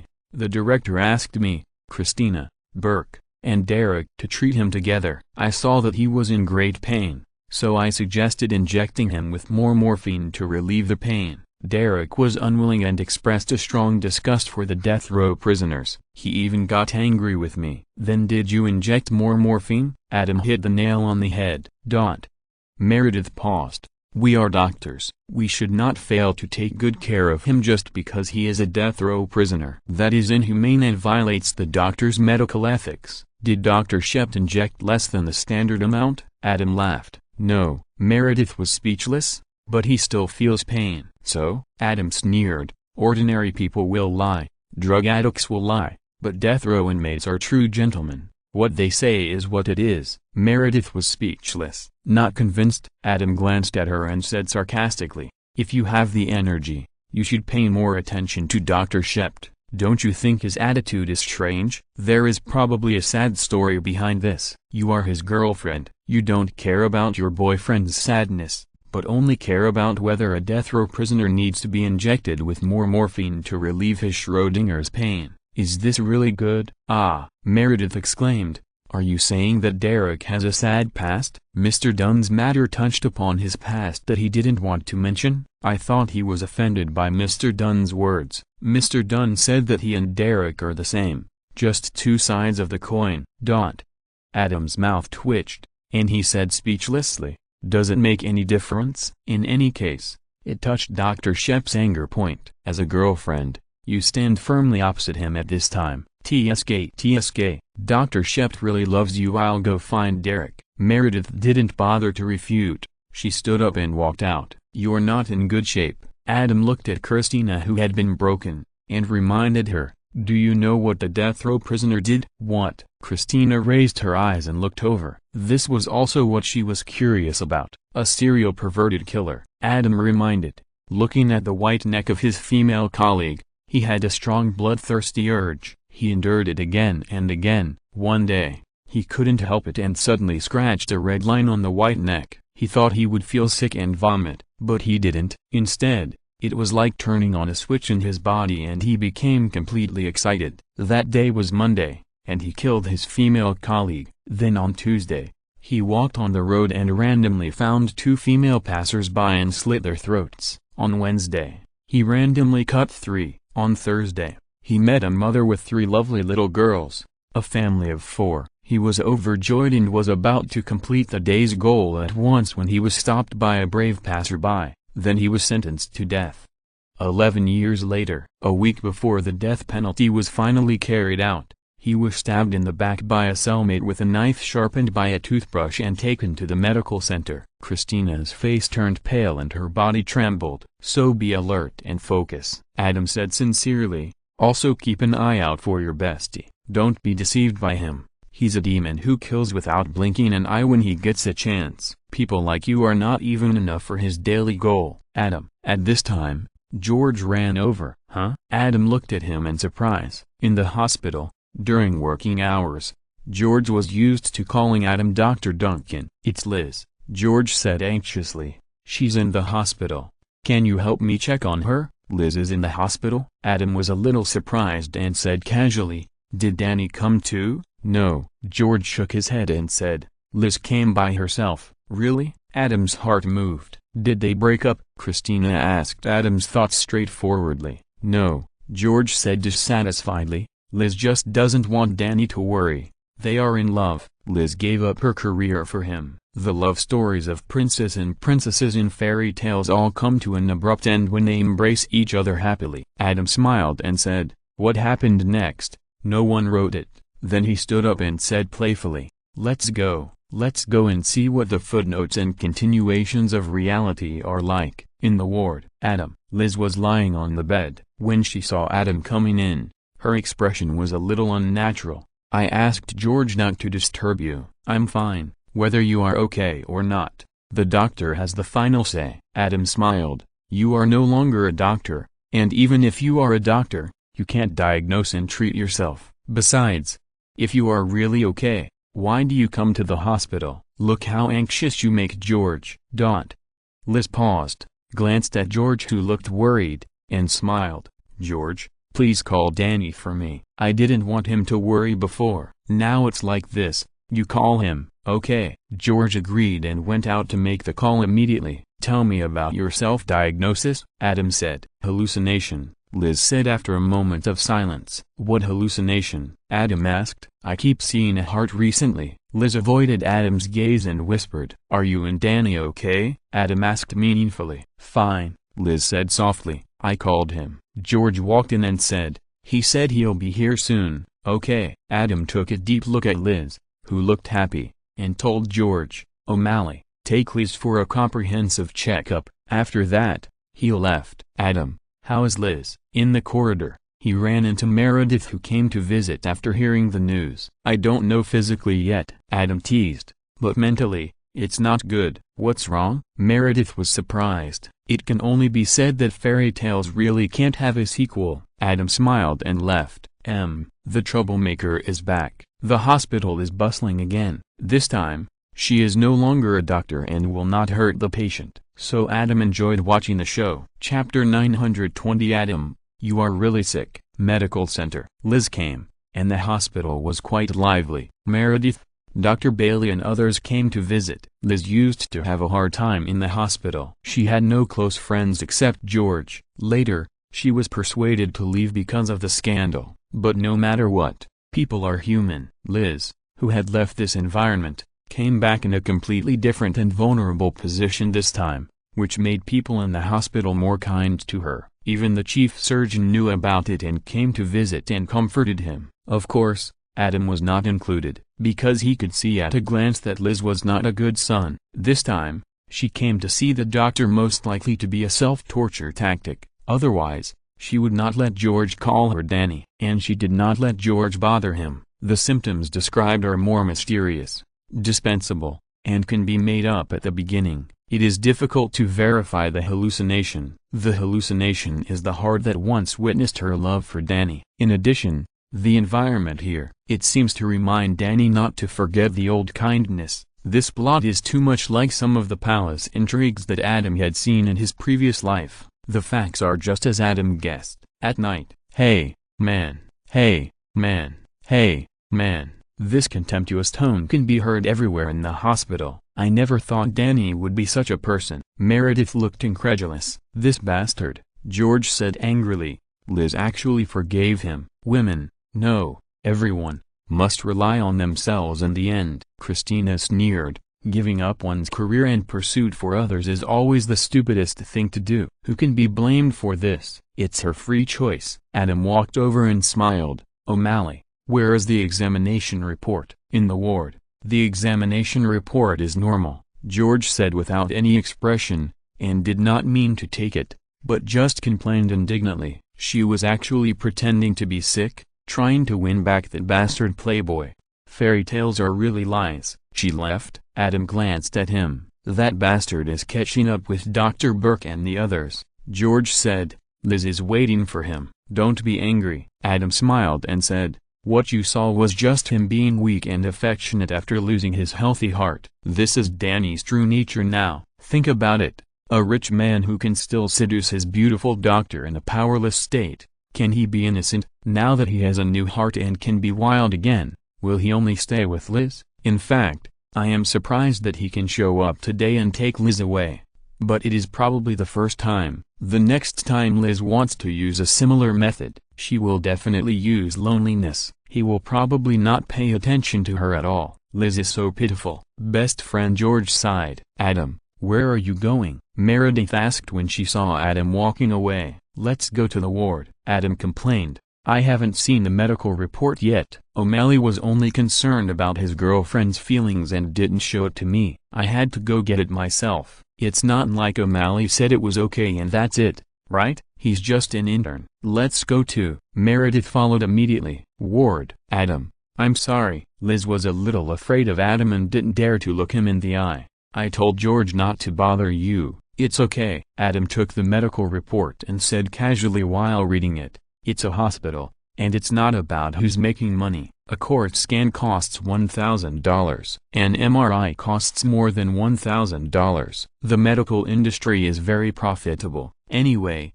it doesn't take him much time, so he can just watch the show and relax. Dr. Duncan. At this time, Danny, who was full of vigor and vitality, walked in and was about to give Adam a warm hug. Adam pulled George, who had an angry face, over and blocked him in front. Ahem. Danny was embarrassed and just stood there. Let's go. Liz was afraid that Adam would scold her and that Danny would be embarrassed, so she quickly pulled Danny to go out. Her purpose of coming here had been achieved. In this environment where they were in love, Danny really knew his mistake, confessed to her, and promised not to do it again. She was willing to believe him. Wait. The two of them walked to the door and were stopped by Adam. What's wrong? Danny turned around and said humorously, is Liz really sick? She is very healthy. I can guarantee you 100% of this. What are you talking about, Tilda? Liz patted Danny coquettishly, but her eyes swept over Meredith and Christina. Her eyes were full of,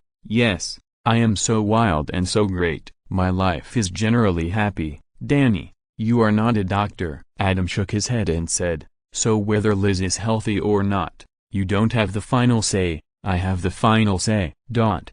Danny's smile froze. Why did this sound a bit awkward? Adam, Liz is not really sick, is she? George, the male best friend, was the most worried. What do you think? Adam slapped the medical report on his head and said expressionlessly, this is what you should have told me. At this moment, everyone's face changed. Adam didn't seem to be joking. They had all read the medical report and didn't see anything abnormal. MRI, CT, X-ray, CBC indicators are all normal. George took the medical report and looked at it carefully. The test showed that the lactate dehydrogenase level was elevated, and the erythrocyte sedimentation rate was slightly elevated.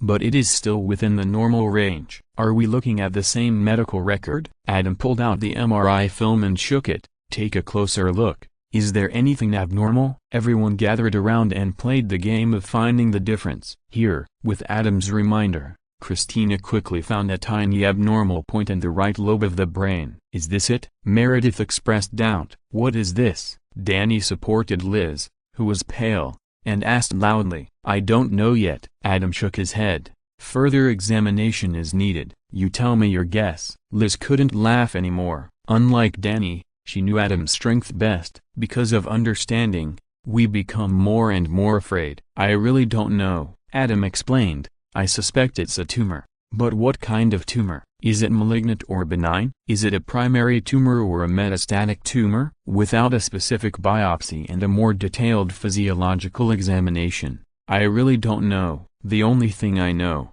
Liz, is that you are really sick. Oh, my God. Danny covered his mouth directly. Liz burst into tears. The ominous premonition in her heart broke through the sky. P.S. Thanks to me Outchesian book friend 20190820203616453 for the reward. Chapter 921, Don't Set a Flag for the Medical Center. I'll take Liz for a more detailed examination immediately, George said anxiously. No. Adam glanced at him and said, call Melendez and ask him to take Liz for a more detailed examination. What? George was stunned. You are Liz's best friend. Adam reminded him. Friendship makes you confused and you will only selectively draw conclusions. It's not objective at all. Seeing that George wanted to speak, he interrupted directly. Don't explain. You just said that Liz was fine. It was either not objective or unprofessional. No matter which one. Do you want your best friend Liz to be taken care of by such a doctor?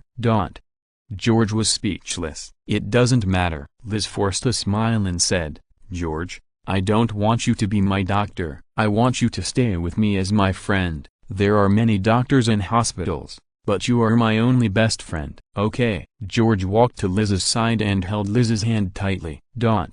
Adam was speechless, took a deep look at George, turned around and left the ward, and went to call the little guy himself. George, the little fat man, was overly concerned when he encountered something related to himself. From a friend's perspective, this is a manifestation of sincere emotions. But from the doctor's point of view, it's a little confusing. Adam couldn't help but think of giving up on him, but after thinking about it, he decided to forget it. There were only a few months left before the one-year internship. Once the internship was over, George and the others would be residents. At that time, there would be no legitimate mentoring relationship between them. If the little guy, Lexi, Carter and others wanted to continue to follow him, he would teach them more. But George, just let him go and fly back to Meredith, Christina and the others. After all, they were the first batch. Who is Melendez? Liz's curious voice came from behind. He must be very powerful to be assigned by Adam to take charge of the bed? Very powerful.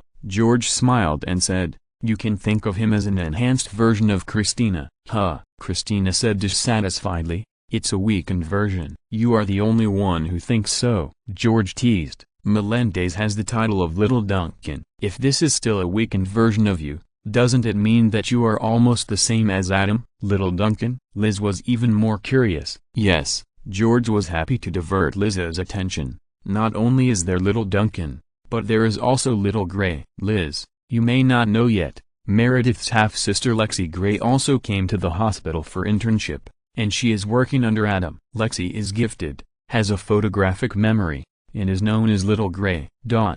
Meredith stared at George with blurry eyes. The Little Gray in the hospital is benchmarked against her. But now, with the example of the big and small Duncan, it is easy for people to compare the Little Gray and George's words to her legendary mother. At least that's what she thought. Wow. Liz forced a smile and said, the hospital is more lively, with so many geniuses. That's right. She thought of her original dream again. Back then, she was known as a model doctor, and she tried hard to compete with Christina and others amid the ridicule of her colleagues and the discrimination of patients. Now things are different, but it's all the liveliness of others, and her desolation. She thought her fiancé was her true love, so she came back with the pitying eyes of her former colleagues and used a self-torture trick to win back her true love fiancé. But her words came true. She pretended to be sick when she was not sick, but she was really sick. And it didn't look like a minor illness. All kinds of feelings. It was really a relief, but it came back to her heart. Oh no. George only reacted at this time. Adam asked me to call Melendez. As he said, he ran out. I have already called him. Adam said to George, who ran over breathlessly, Liz, let Melendez take care of the bed. As Liz's best friend, I think you have no mood to work during this period, and I am worried. Let's do this. During this period, you will not rotate in the outpatient department, and you will be in charge. You will not be needed in the emergency department and clinical research. When you have time, spend more time with Liz. Dr. Duncan. George was immediately anxious. This attitude clearly means giving up on him. Don't worry, Adam comforted him. I'm doing this for your own good, and for everyone's good. I have a bad feeling about Liz's illness. You have to be mentally prepared. When the results come out, I dare not let you, who is absent-minded, Be in charge of the emergency department and other patients. Managing the outpatient clinic is the most suitable. The intern's mistakes are all the fault of the supervising resident. Adam would not give George a chance to blame him for his condition. The outpatient clinic is just a preliminary screening. Prevention is better than cure. And if there is a real illness, George will not be allowed to take over. Yes, George nodded helplessly. He was indeed worried about Liz, but now he also began to worry about himself. He is not stupid. Adam's attitude is already very clear. First, he did not let him be in charge of Liz, and now he only let him manage the outpatient clinic. This clearly does not trust him. But when he thought about the time when Liz went crazy, he couldn't save face and almost joined in, but was scolded by Adam and was not persuaded to leave afterwards. In addition, he did not see the problem on Liz's MRI film just now, and ignored Adam's instructions. In all these situations, he could understand Adam's distrust. After all, that was Liz. When Liz went crazy, no one could persuade her. Let him take charge of the bed, not to mention Adam. Even he himself was a little worried subconsciously. Only a cold little Duncan like the short guy could calm Liz down. But he was only in charge of the outpatient clinic and was not allowed to contact other patients, which made him too worried. "Oh, I hope Liz will get better soon," George said silently in his heart. Once the short guy took charge, the progress was much smoother. What? When they heard Adam's diagnosis, everyone in the ward exclaimed, "Liz has metastatic melanoma, stage 4. Adam looked around at everyone and said slowly, "It has spread to the liver and brain. In the next period of time, Liz will need 3 major operations and more outpatient examinations." This is just for the tumors found in the examination. By the way, Danny, if you consider having children in the future, it is best to make an appointment with Dr. Montgomery in advance and let her help Liz get as many healthy eggs as possible as a backup, because once radiotherapy. Yes, we have to consider having children. Liz held Danny's hand tightly. "Yeah," Danny looked at her affectionately, "but the most important thing for us now is to help you with treatment, and everything else can be put aside. As long as you are by my side, I am not afraid of anything." Liz held Danny's hand and trembled. "We were able to successfully replace your heart and restore your health. This time we will also succeed. Nothing can stop us from being together." "Yes." Danny held Liz's hand tightly and nodded affirmatively. A few days later, "Hey, who is she?" When Adam was preparing to perform temporal lobe tumor resection on Liz, he unexpectedly found that there was an extra female nurse in the ward. "Danny has something important to do today. She is the best caregiver Danny hired for me." Liz forced a smile. Chapter 922,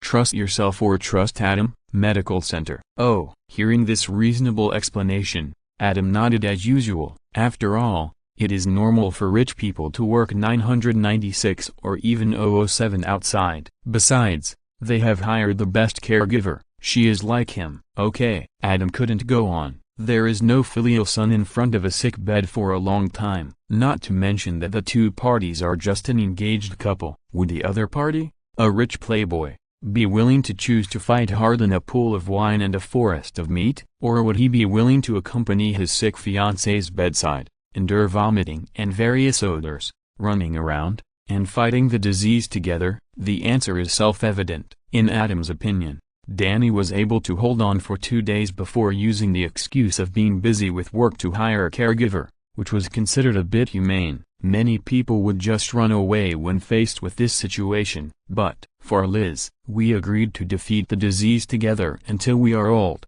but you secretly hired a caregiver and ran away." All her passion turned out to be empty in the end, scraping her internal organs and making her cry cold. She forced herself to smile, wanting to say something but not being able to. But she said it was a good autumn day with cool weather. After the operation, everyone stood outside the ward, looking at Liz, who was still under anesthesia and had not yet woken up. Does love really exist? Meredith fell into deep doubt again.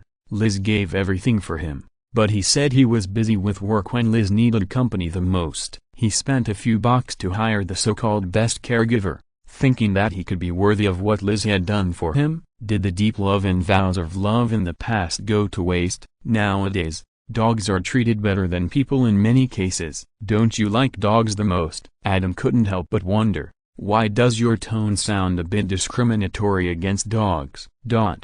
Meredith paused and said unhappily, "We are now talking about Danny's wrongdoing to Liz. Don't involve other weird things." Although the status of dogs has been improved, in the subconscious, when scolding people, they will still be associated with dogs. It's just that it's hard to say it clearly. "Okay, then you guys talk." Adam shrugged and prepared to leave. "Adam, why are you so cold?" Meredith said dissatisfiedly. "Liz is so pitiful." "So?" Adam smiled and said, "Don't tell me that you have forgotten what I said before. If you still remember, don't pretend to be surprised and angry, because I have reminded you of this a long time ago. Since I have said everything I should say, Liz is a free person after all. She made her choice and now she has to bear the consequences of her choice. What else can I say?" Criticize Danny? Is it meaningful? Danny may really have important things to do. Look, Liz even pretended to be sick in order to save her relationship. You are condemning her now. What if the fiancé reconciles by then? Do you believe that Liz will be crazy about you? Meredith was silent immediately. According to Liz's behavior, this probability is really not small. "Oh, right." Adam paused, looked at Meredith and smiled. "Speaking of reminders, I heard that you are very interested in the proposal of death row prisoners to donate organs to save lives. Little Jackson needs a liver and intestine transplant, and there has been no news from the organ transplant center." Meredith explained, "And Mr. Dunn will be executed in a few days. If he is willing to donate healthy organs, then little Jackson can be saved. He is only 10 years old." "Have you tested his blood type?" Adam asked. "Well, they match each other." Meredith nodded. "Then what are you going to do?" Adam asked curiously. "Little Jackson only has 24 hours, and the death row prisoners will be executed in a few days. And no matter which way they die, they are not suitable for organ transplantation."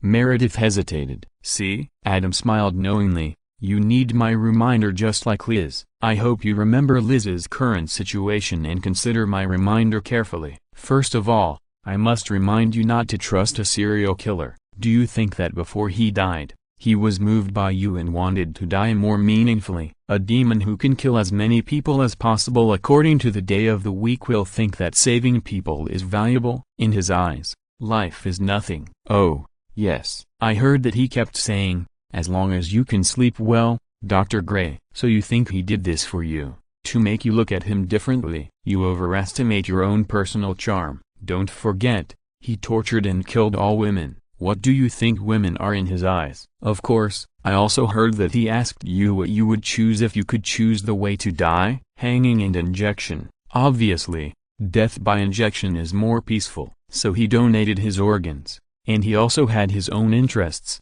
that is, to die more comfortably, isn't it?" Meredith finally couldn't help interrupting. The 3 reasons Adam mentioned all hit the mark of her mind. The first 2 were due to her personal charm, which was difficult for her to defend. But the last one was the one she felt was the most credible. If it were her, she would rather die comfortably. "Sorry, it's still probably not the case." Adam looked at her and smiled, "Because once you intervene and help him, he probably won't have to die. As long as you take action, he can slander you and threaten him to donate organs. His lawyer will sue you, saying that he did not get the medical assistance he deserved. At that time, his death penalty will most likely be postponed again, and you will most likely lose your medical license. He has avoided the death penalty and played with you. Think about it, compared with this one. Is the reason you originally thought still a reason? Which one is more in line with his personality and habits?" "Meredith, don't mess around." Her best friend Christina's face changed, and she solemnly warned, "Trust Adam." Look at what Liz has become now after not listening to Adam's warning. The same thing. Adam smiled slightly. "As a colleague and friend, I will remind you of everything I should remind you of. But do you choose to trust the integrity and charm of a death row inmate who specializes in torturing and killing women? Or do you choose to trust my judgment? That's your own business. I tried my best. That's your own freedom." Meredith's face turned pale. She was really persuaded by the death row inmate before. It can help children who need organ transplants and let the death row inmate die more humanely. For her, It is a win-win situation. The death row inmate happened to have a brain surgery and a piece of skull was removed. Now there is only the dura mater covering it, except for the gauze. It is actually exposed. It is easy to be damaged, and it is also easy to have intracranial hemorrhage, and then brain death. Of course, she is not prepared to do anything to protect herself. She has thought about it. When it's over, she will tell the death row inmate about the risk and remind him never do this. As his doctor, there is nothing wrong with reminding him like this, but all of this is based on the premise that the prisoner is as she expected. And if the prisoner is as Adam expected, then she will be miserable. But the consequences deduced by Adam are obviously more in line with the prisoner's personality. P.S. Thanks to Desert Octopus and God Wolf for the reward. Chapter 923, One of me died, but there are still 532 of me left. Medical Center. Supervision Ward. 2 muscular uniformed men stood outside the ward, guarding the death row inmate whose hands were handcuffed to the bed. "So, what's your thinking?" The death row inmate looked at Meredith, who came in. "The child doesn't have much time left. He needs healthy organs, and I'm dying soon, and I have healthy organs suitable for him. We are trying to find a way." Meredith thought of Adam's reminder, saw the curve of his mouth, and looked like he was playing with her smug smile, and couldn't help but said with disgust, "You don't have a better way than me." The death row inmate smiled and said, "If you did, you would have started it a long time ago." "He needs me, and I like him too." They met in the corridor and chatted for a few words. "Really?" Meredith mocked. "Like your female colleague, once you have the chance, cut his throat? Someone told you something." The death row inmate looked at the stupid doctor in front of him, who was almost successfully pooed by him in surprise. He didn't believe that with her IQ, she could break free by herself. "No one needs to tell you." Meredith would not admit that she was almost fooled, and she complained, "Think carefully about what you did and you will know. Yesterday you resisted the operation, saying that you were not afraid of death, but you did not want to be tied to the operating table like a beast. But today you want to donate your organs to save an innocent child who was killed like a beast under your knife. For this, you would rather become the beast that you least wanted to be yesterday? Listen to your words, which are inconsistent and incoherent. Do I need others to remind me that you are playing tricks? Haha." The death row prisoner couldn't help laughing. "Don't you need it?" Meredith just checked the data and didn't want to pay attention to him at all. It's too much to take advantage of her overflowing sympathy. "Okay, I admit it." Seeing that Meredith really ignored him, the prisoner couldn't help but say, "I was a little inconsistent before, but there was a reason for it. I just wanted to make you happy. If you dream about me at night, don't wake up immediately and sleep well. This is my real purpose. I really don't care about the life or death of that child." Haha. Meredith sneered, "You really think highly of me, so the person you really want to slit my throat is me?" "No." The prisoner looked at her and smiled. "I want to cut open your heart, then crawl into it and stay there forever." Meredith's eyes were blurry by nature. When she met the prisoner's seemingly sincere eyes, her previously hardened heart softened immediately. What if what he said was true? It's not like she hasn't met people who have reformed under her halo. And little Jackson really needs a healthy organ transplant immediately. At this moment, Dr. Shept walked in. Meredith was startled and asked with a guilty conscience, "Why are you here?" "I came to see him." Dr. Shept looked at her deeply and said, "We are doctors. We have to make sure he survives and then receives a just trial." Meredith avoided his gaze. "I'll be on guard tonight." Dr. Shept added, "Dr. Gray, Dr. Yang has something to ask you. Leave this to me." That's right. Christina knew her bestie's temper very well. Just in case, she went to him and told him Adam's analysis, which scared him so much that he ran over immediately. "You know, the death row prisoner didn't want to have surgery before and wanted to die." When he asked Meredith to sign and send the death row prisoner to the operating room, Meredith was really reluctant to sign, as if to satisfy the death row prisoner's wish. It was Christina who grabbed a pen and signed, and then sent the death row prisoner to the operating room in time. His life experience is similar to Batman, except that it was only his father who was shot. Therefore, He extremely hates criminals like death row prisoners and will never allow them to die so easily. This. Meredith hesitated. Is there any news from the organ transplant center? We're waiting at any time. Dr. Shept said expressionlessly, everything will go through the formal procedures. If we can't wait, it's God's will and we can't do anything. Seeing her boyfriend like this, Meredith could only leave with hesitation. What a pity. The death row prisoner looked at Meredith's departing back and smiled at Dr. Shept. She was just that close to taking the bait. With us here, your conspiracy will not succeed. Dr. Shept suppressed his anger. You will die in despair and pain. I was just teasing her. The death row prisoner smiled and said, she is so gullible. It's not difficult to play with her. It's just a casual game. I just want to see her open her heart to me. Then I'll tear her apart and see the painful expression on her face when she loses her job. That's interesting. Having said that, he looked at Dr. Shept, who was suppressing his anger, and smiled evilly. And you are wrong. Unless you kill me on the operating table, I will never die. There are only 2 days left before your execution. Dr. Shept looked at him.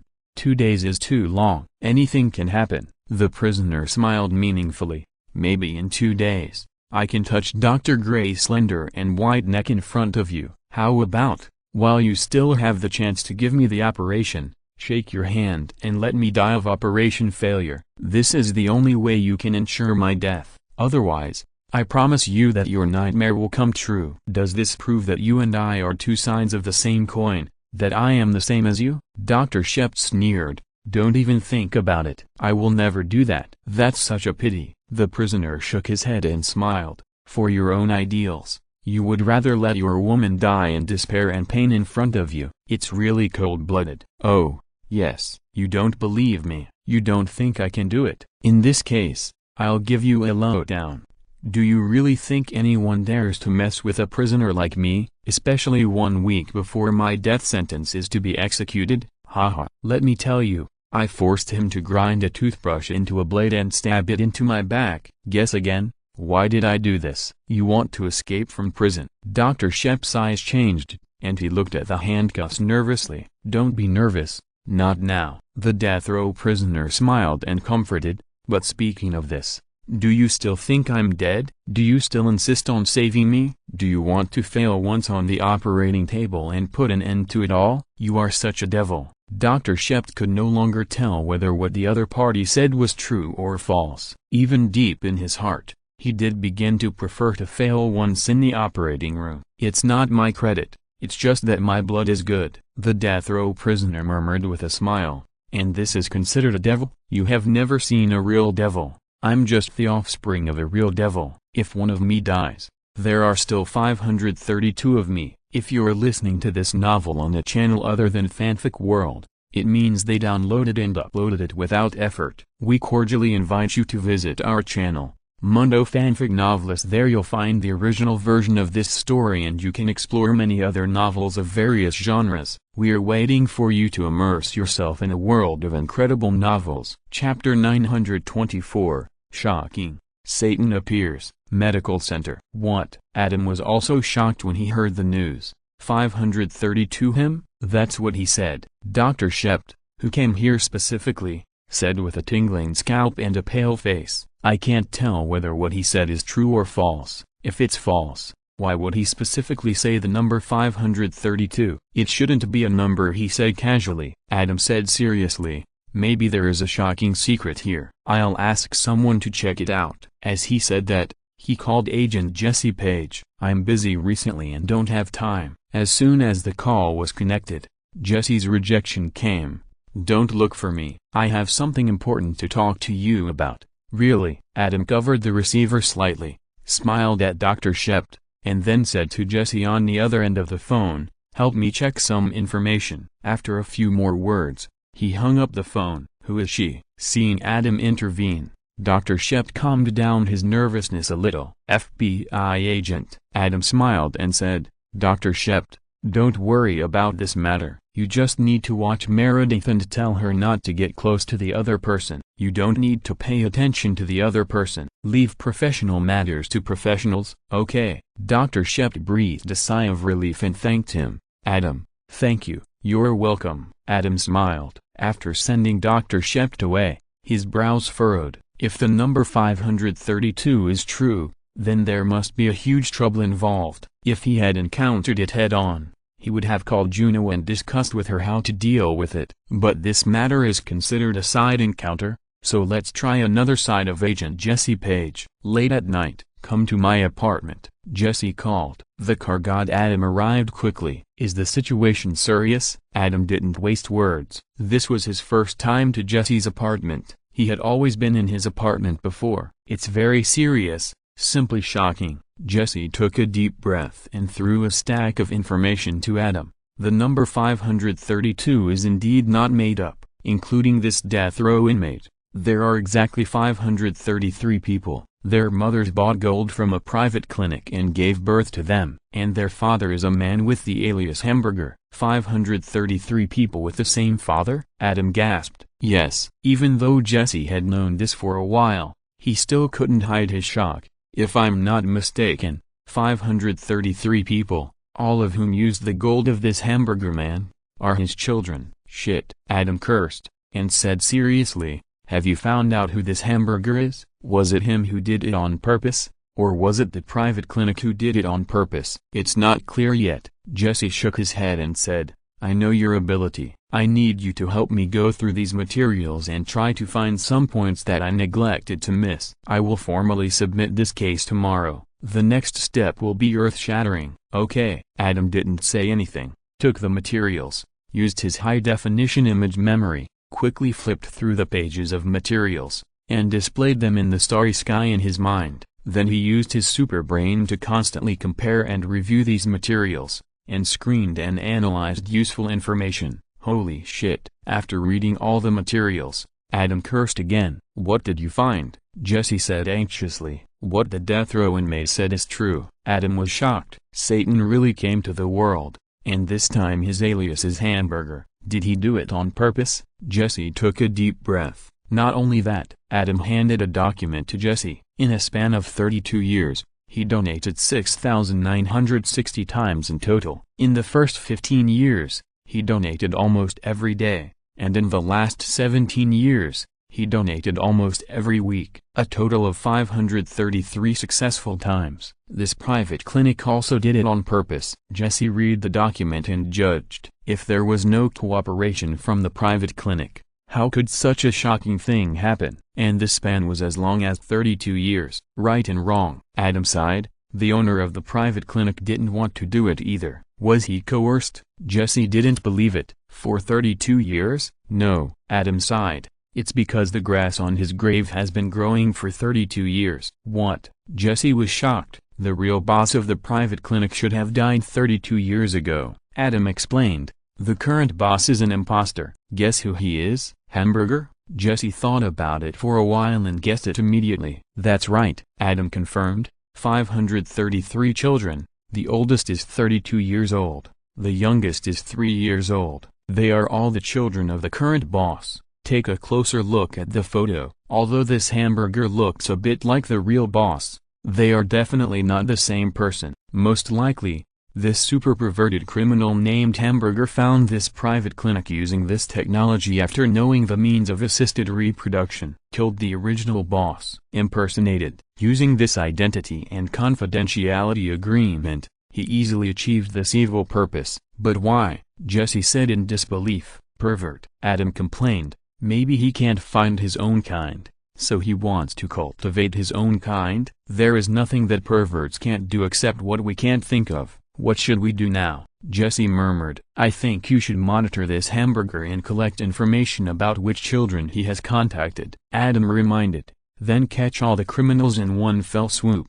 By the way, don't involve my name. God knows how many of these 533 children he has secretly contacted and cultivated. Then, after the public opinion storm, strictly investigate all of the assisted reproduction programs in clinics and hospitals. Check if there are similar operations. I dare say that there must be more than one. You know, not every gold can successfully match eggs. In order to make money, Private clinics will definitely sell more gold with a particularly high matching success rate, or borrow the names of those highly intelligent scientists or successful people. The gold secretly given is those donors with particularly good health and almost successful matching. Speaking of this, he couldn't help but curse, "Damn it, God knows how many couples there are." The City Hall Registry also has the authority to call up these data, Jesse explained. So? Adam rolled his eyes at her. As long as you don't get married, you don't have to mind. And couples who can go to the City Hall to get a marriage certificate either have a very deep relationship or are in true love. Being suddenly informed of this news is like a bolt from the blue.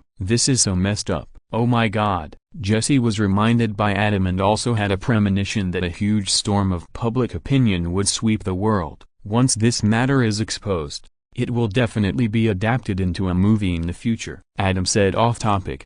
Maybe it will be adapted into a comedy. After all, the true core of comedy is tragedy. Hamburger is not Dwayne Zhang-chun. This is the world of American TV series, not your sister's demigods and semi-devils. This damn supervision, Jesse said angrily. How could such a thing happen? Are the supervisors blind? Chapter 925, Demons came like raindrops, and were all flashed away one by one in a private clinic. We will take action the day after tomorrow, an old man in a white coat asked. Old Fifth, I asked you to find the Highway 85 ghost. Have you found it, Dad? It's not that easy. A young man in his 20s spread his hands and said, that's the Highway 85 ghost. It can make CPD, Chicago Police Department, drive at 130 miles per hour on Highway 85. He doesn't turn on his headlights or brake lights, and he fools CPD around on the overpass. He has been able to escape CPD's pursuit every time for several years. How can we find him in a short time? It's precisely because he is a great driver that we need to find him. The old man in the white coat smiled and said, your eldest brother finally has this opportunity to get out. This is also his last chance. We must save him. Do we have to? Another rebellious young man said nonchalantly. The eldest brother has been in prison for 11 years. Maybe he has lived enough. We are going through so much trouble to save him. Maybe he is still unhappy. Dad, you don't lack children. Although there are only 18 of us here, there are still 514 waiting for you to recognize them outside. And even if you, old man, are in poor health and can't give birth, there are still us. As long as you want, we will learn from you and contribute 1 share of gold every day. Soon our family will be worth more than 1,000 or 10,000. Shut up, old 11. The old man in the white coat had a cold look in his eyes. Remember, we are the family. No one can be left behind. If you are caught one day, we will also save you. I won't be caught. Old 11 wanted to talk back, but when he saw the 2 men with fierce faces on the left and right of the old man in the white coat, he swallowed the words back. These 2 men are old 2 and old 4. The guardians of family gathered by his father. Not only are they strong and fierce, but the key is that they are 2 idiots. They obey their father's orders. With a word from their father, they can immediately pounce on anyone and tear them to pieces. Literally, without any discount. The old man in the white coat reached out and stroked the heads of the 2 strong and incompetent sons on the left and right of him with satisfaction. The 2 sturdy men showed expressions of enjoyment. Dad, what old 11 said is not entirely wrong. A man continued, if you had done this earlier, our family would have been able to sweep the entire New York underworld. Look at Chicago. There is strength in numbers, and you have such good resources. Dad, quality is more important than quantity. The old man in the white coat smiled and said, you are all carefully selected and cultivated by me. You are all seeds that inherit my excellent genes. You are works of art. How can you be compared with those cannon fodders? Everyone smiled in agreement. Old 5, you have to hurry. The old man in the white coat reminded, if we find the ghost of Route 85, let him come to New York to play, and then we can easily retreat. What if we can't find it? Another young man asked. If we really can't find it, we can only use force. The old man in the white coat narrowed his eyes and said, I have trained you for so many years. In the past, we just fought a little. It's time to leave some legendary stories of our own. Oh, yeah, I like this. Legend. Legend. FK Kniped. Everyone else in the room shouted excitedly. The old man in the white coat looked at the 18 children in the room, full of martial virtue, and couldn't help but smile with relief. Boom. At this moment, the door was blown open. FBI, raise your hands. A group of fully armed FBI rushed in. The old man in the white coat pulled the left and right guards and ran to the back. Ha ha ha. This is starting early. The rest of the people in the room, who were usually bloodthirsty and fierce, were just pumped up. Seeing the FBI rushing in, they were not afraid, but laughed and picked up their weapons and prepared to fight. Da-da-da-da-da-da-da-da-da-da. The sound of Chicago's characteristic typewriter suddenly rang in the room, which has lasted for a long time, a tradition in the world of American TV series. No matter who you are, when you encounter a battle, you should empty the magazine first. The next day, medical center. Hiss. The news on TV made everyone who saw it have an intimate interaction with lying Kijian. Shit, shit, shit. Christina cursed 3 times on behalf of her bestie to vent her horror. The assisted reproductive industry has really suffered a devastating blow this time, Dr. Shept muttered. It's what they deserve, Christina complained. For such things, of course, strict regulations must be formulated in advance. At least 2 doctors should act together and supervise each other. Otherwise, only one doctor is allowed to perform the operation, and he can just shoot at random in the middle and replace the gold that others have selected. Isn't that just a casual thing? Not relying on standardized procedures, but relying on the self-discipline of the person who handles it. God knows how many such perverts there are in our world. Mr. Death Row prisoner may really not die. Adam came over. His lawyer applied to the court, saying that his behavior was controlled by his biological father, and the real devil is his biological father. How is his biological father? Meredith asked. He was arrested, Adam explained, together with his 2 mentally retarded sons. The rest of his children who followed him in committing crimes were shot to pieces because they resisted and exchanged gunfire with the FBI. 2 mentally retarded sons? Meredith looked reluctant. That's normal, Adam reminded. You don't think all test tube babies are healthy, do you? As expected, after this incident was exposed, it caused an uproar. The impact was even worse than the Golden Light nursing home incident. After all, one is an elderly group, the other is a child group. In the world of American TV series, no matter how sincere it is, on the surface, children are the most important. This incident involved hundreds of children, and it was involved in this way. You can imagine how horrifying it is. In the following period of time, such incidents broke out in other places. However, it was not done maliciously by super criminals. It was done to make money.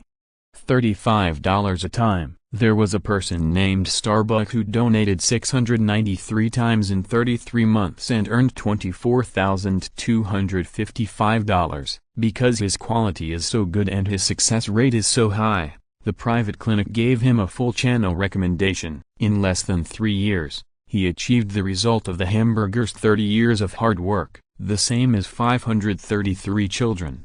However, in this American TV world, hamburgers in Starbucks are just the head. There are more below. Then there are data fires, suicides, couples committing suicide, shortage of beds in mental hospitals, class action lawsuits in court for child support.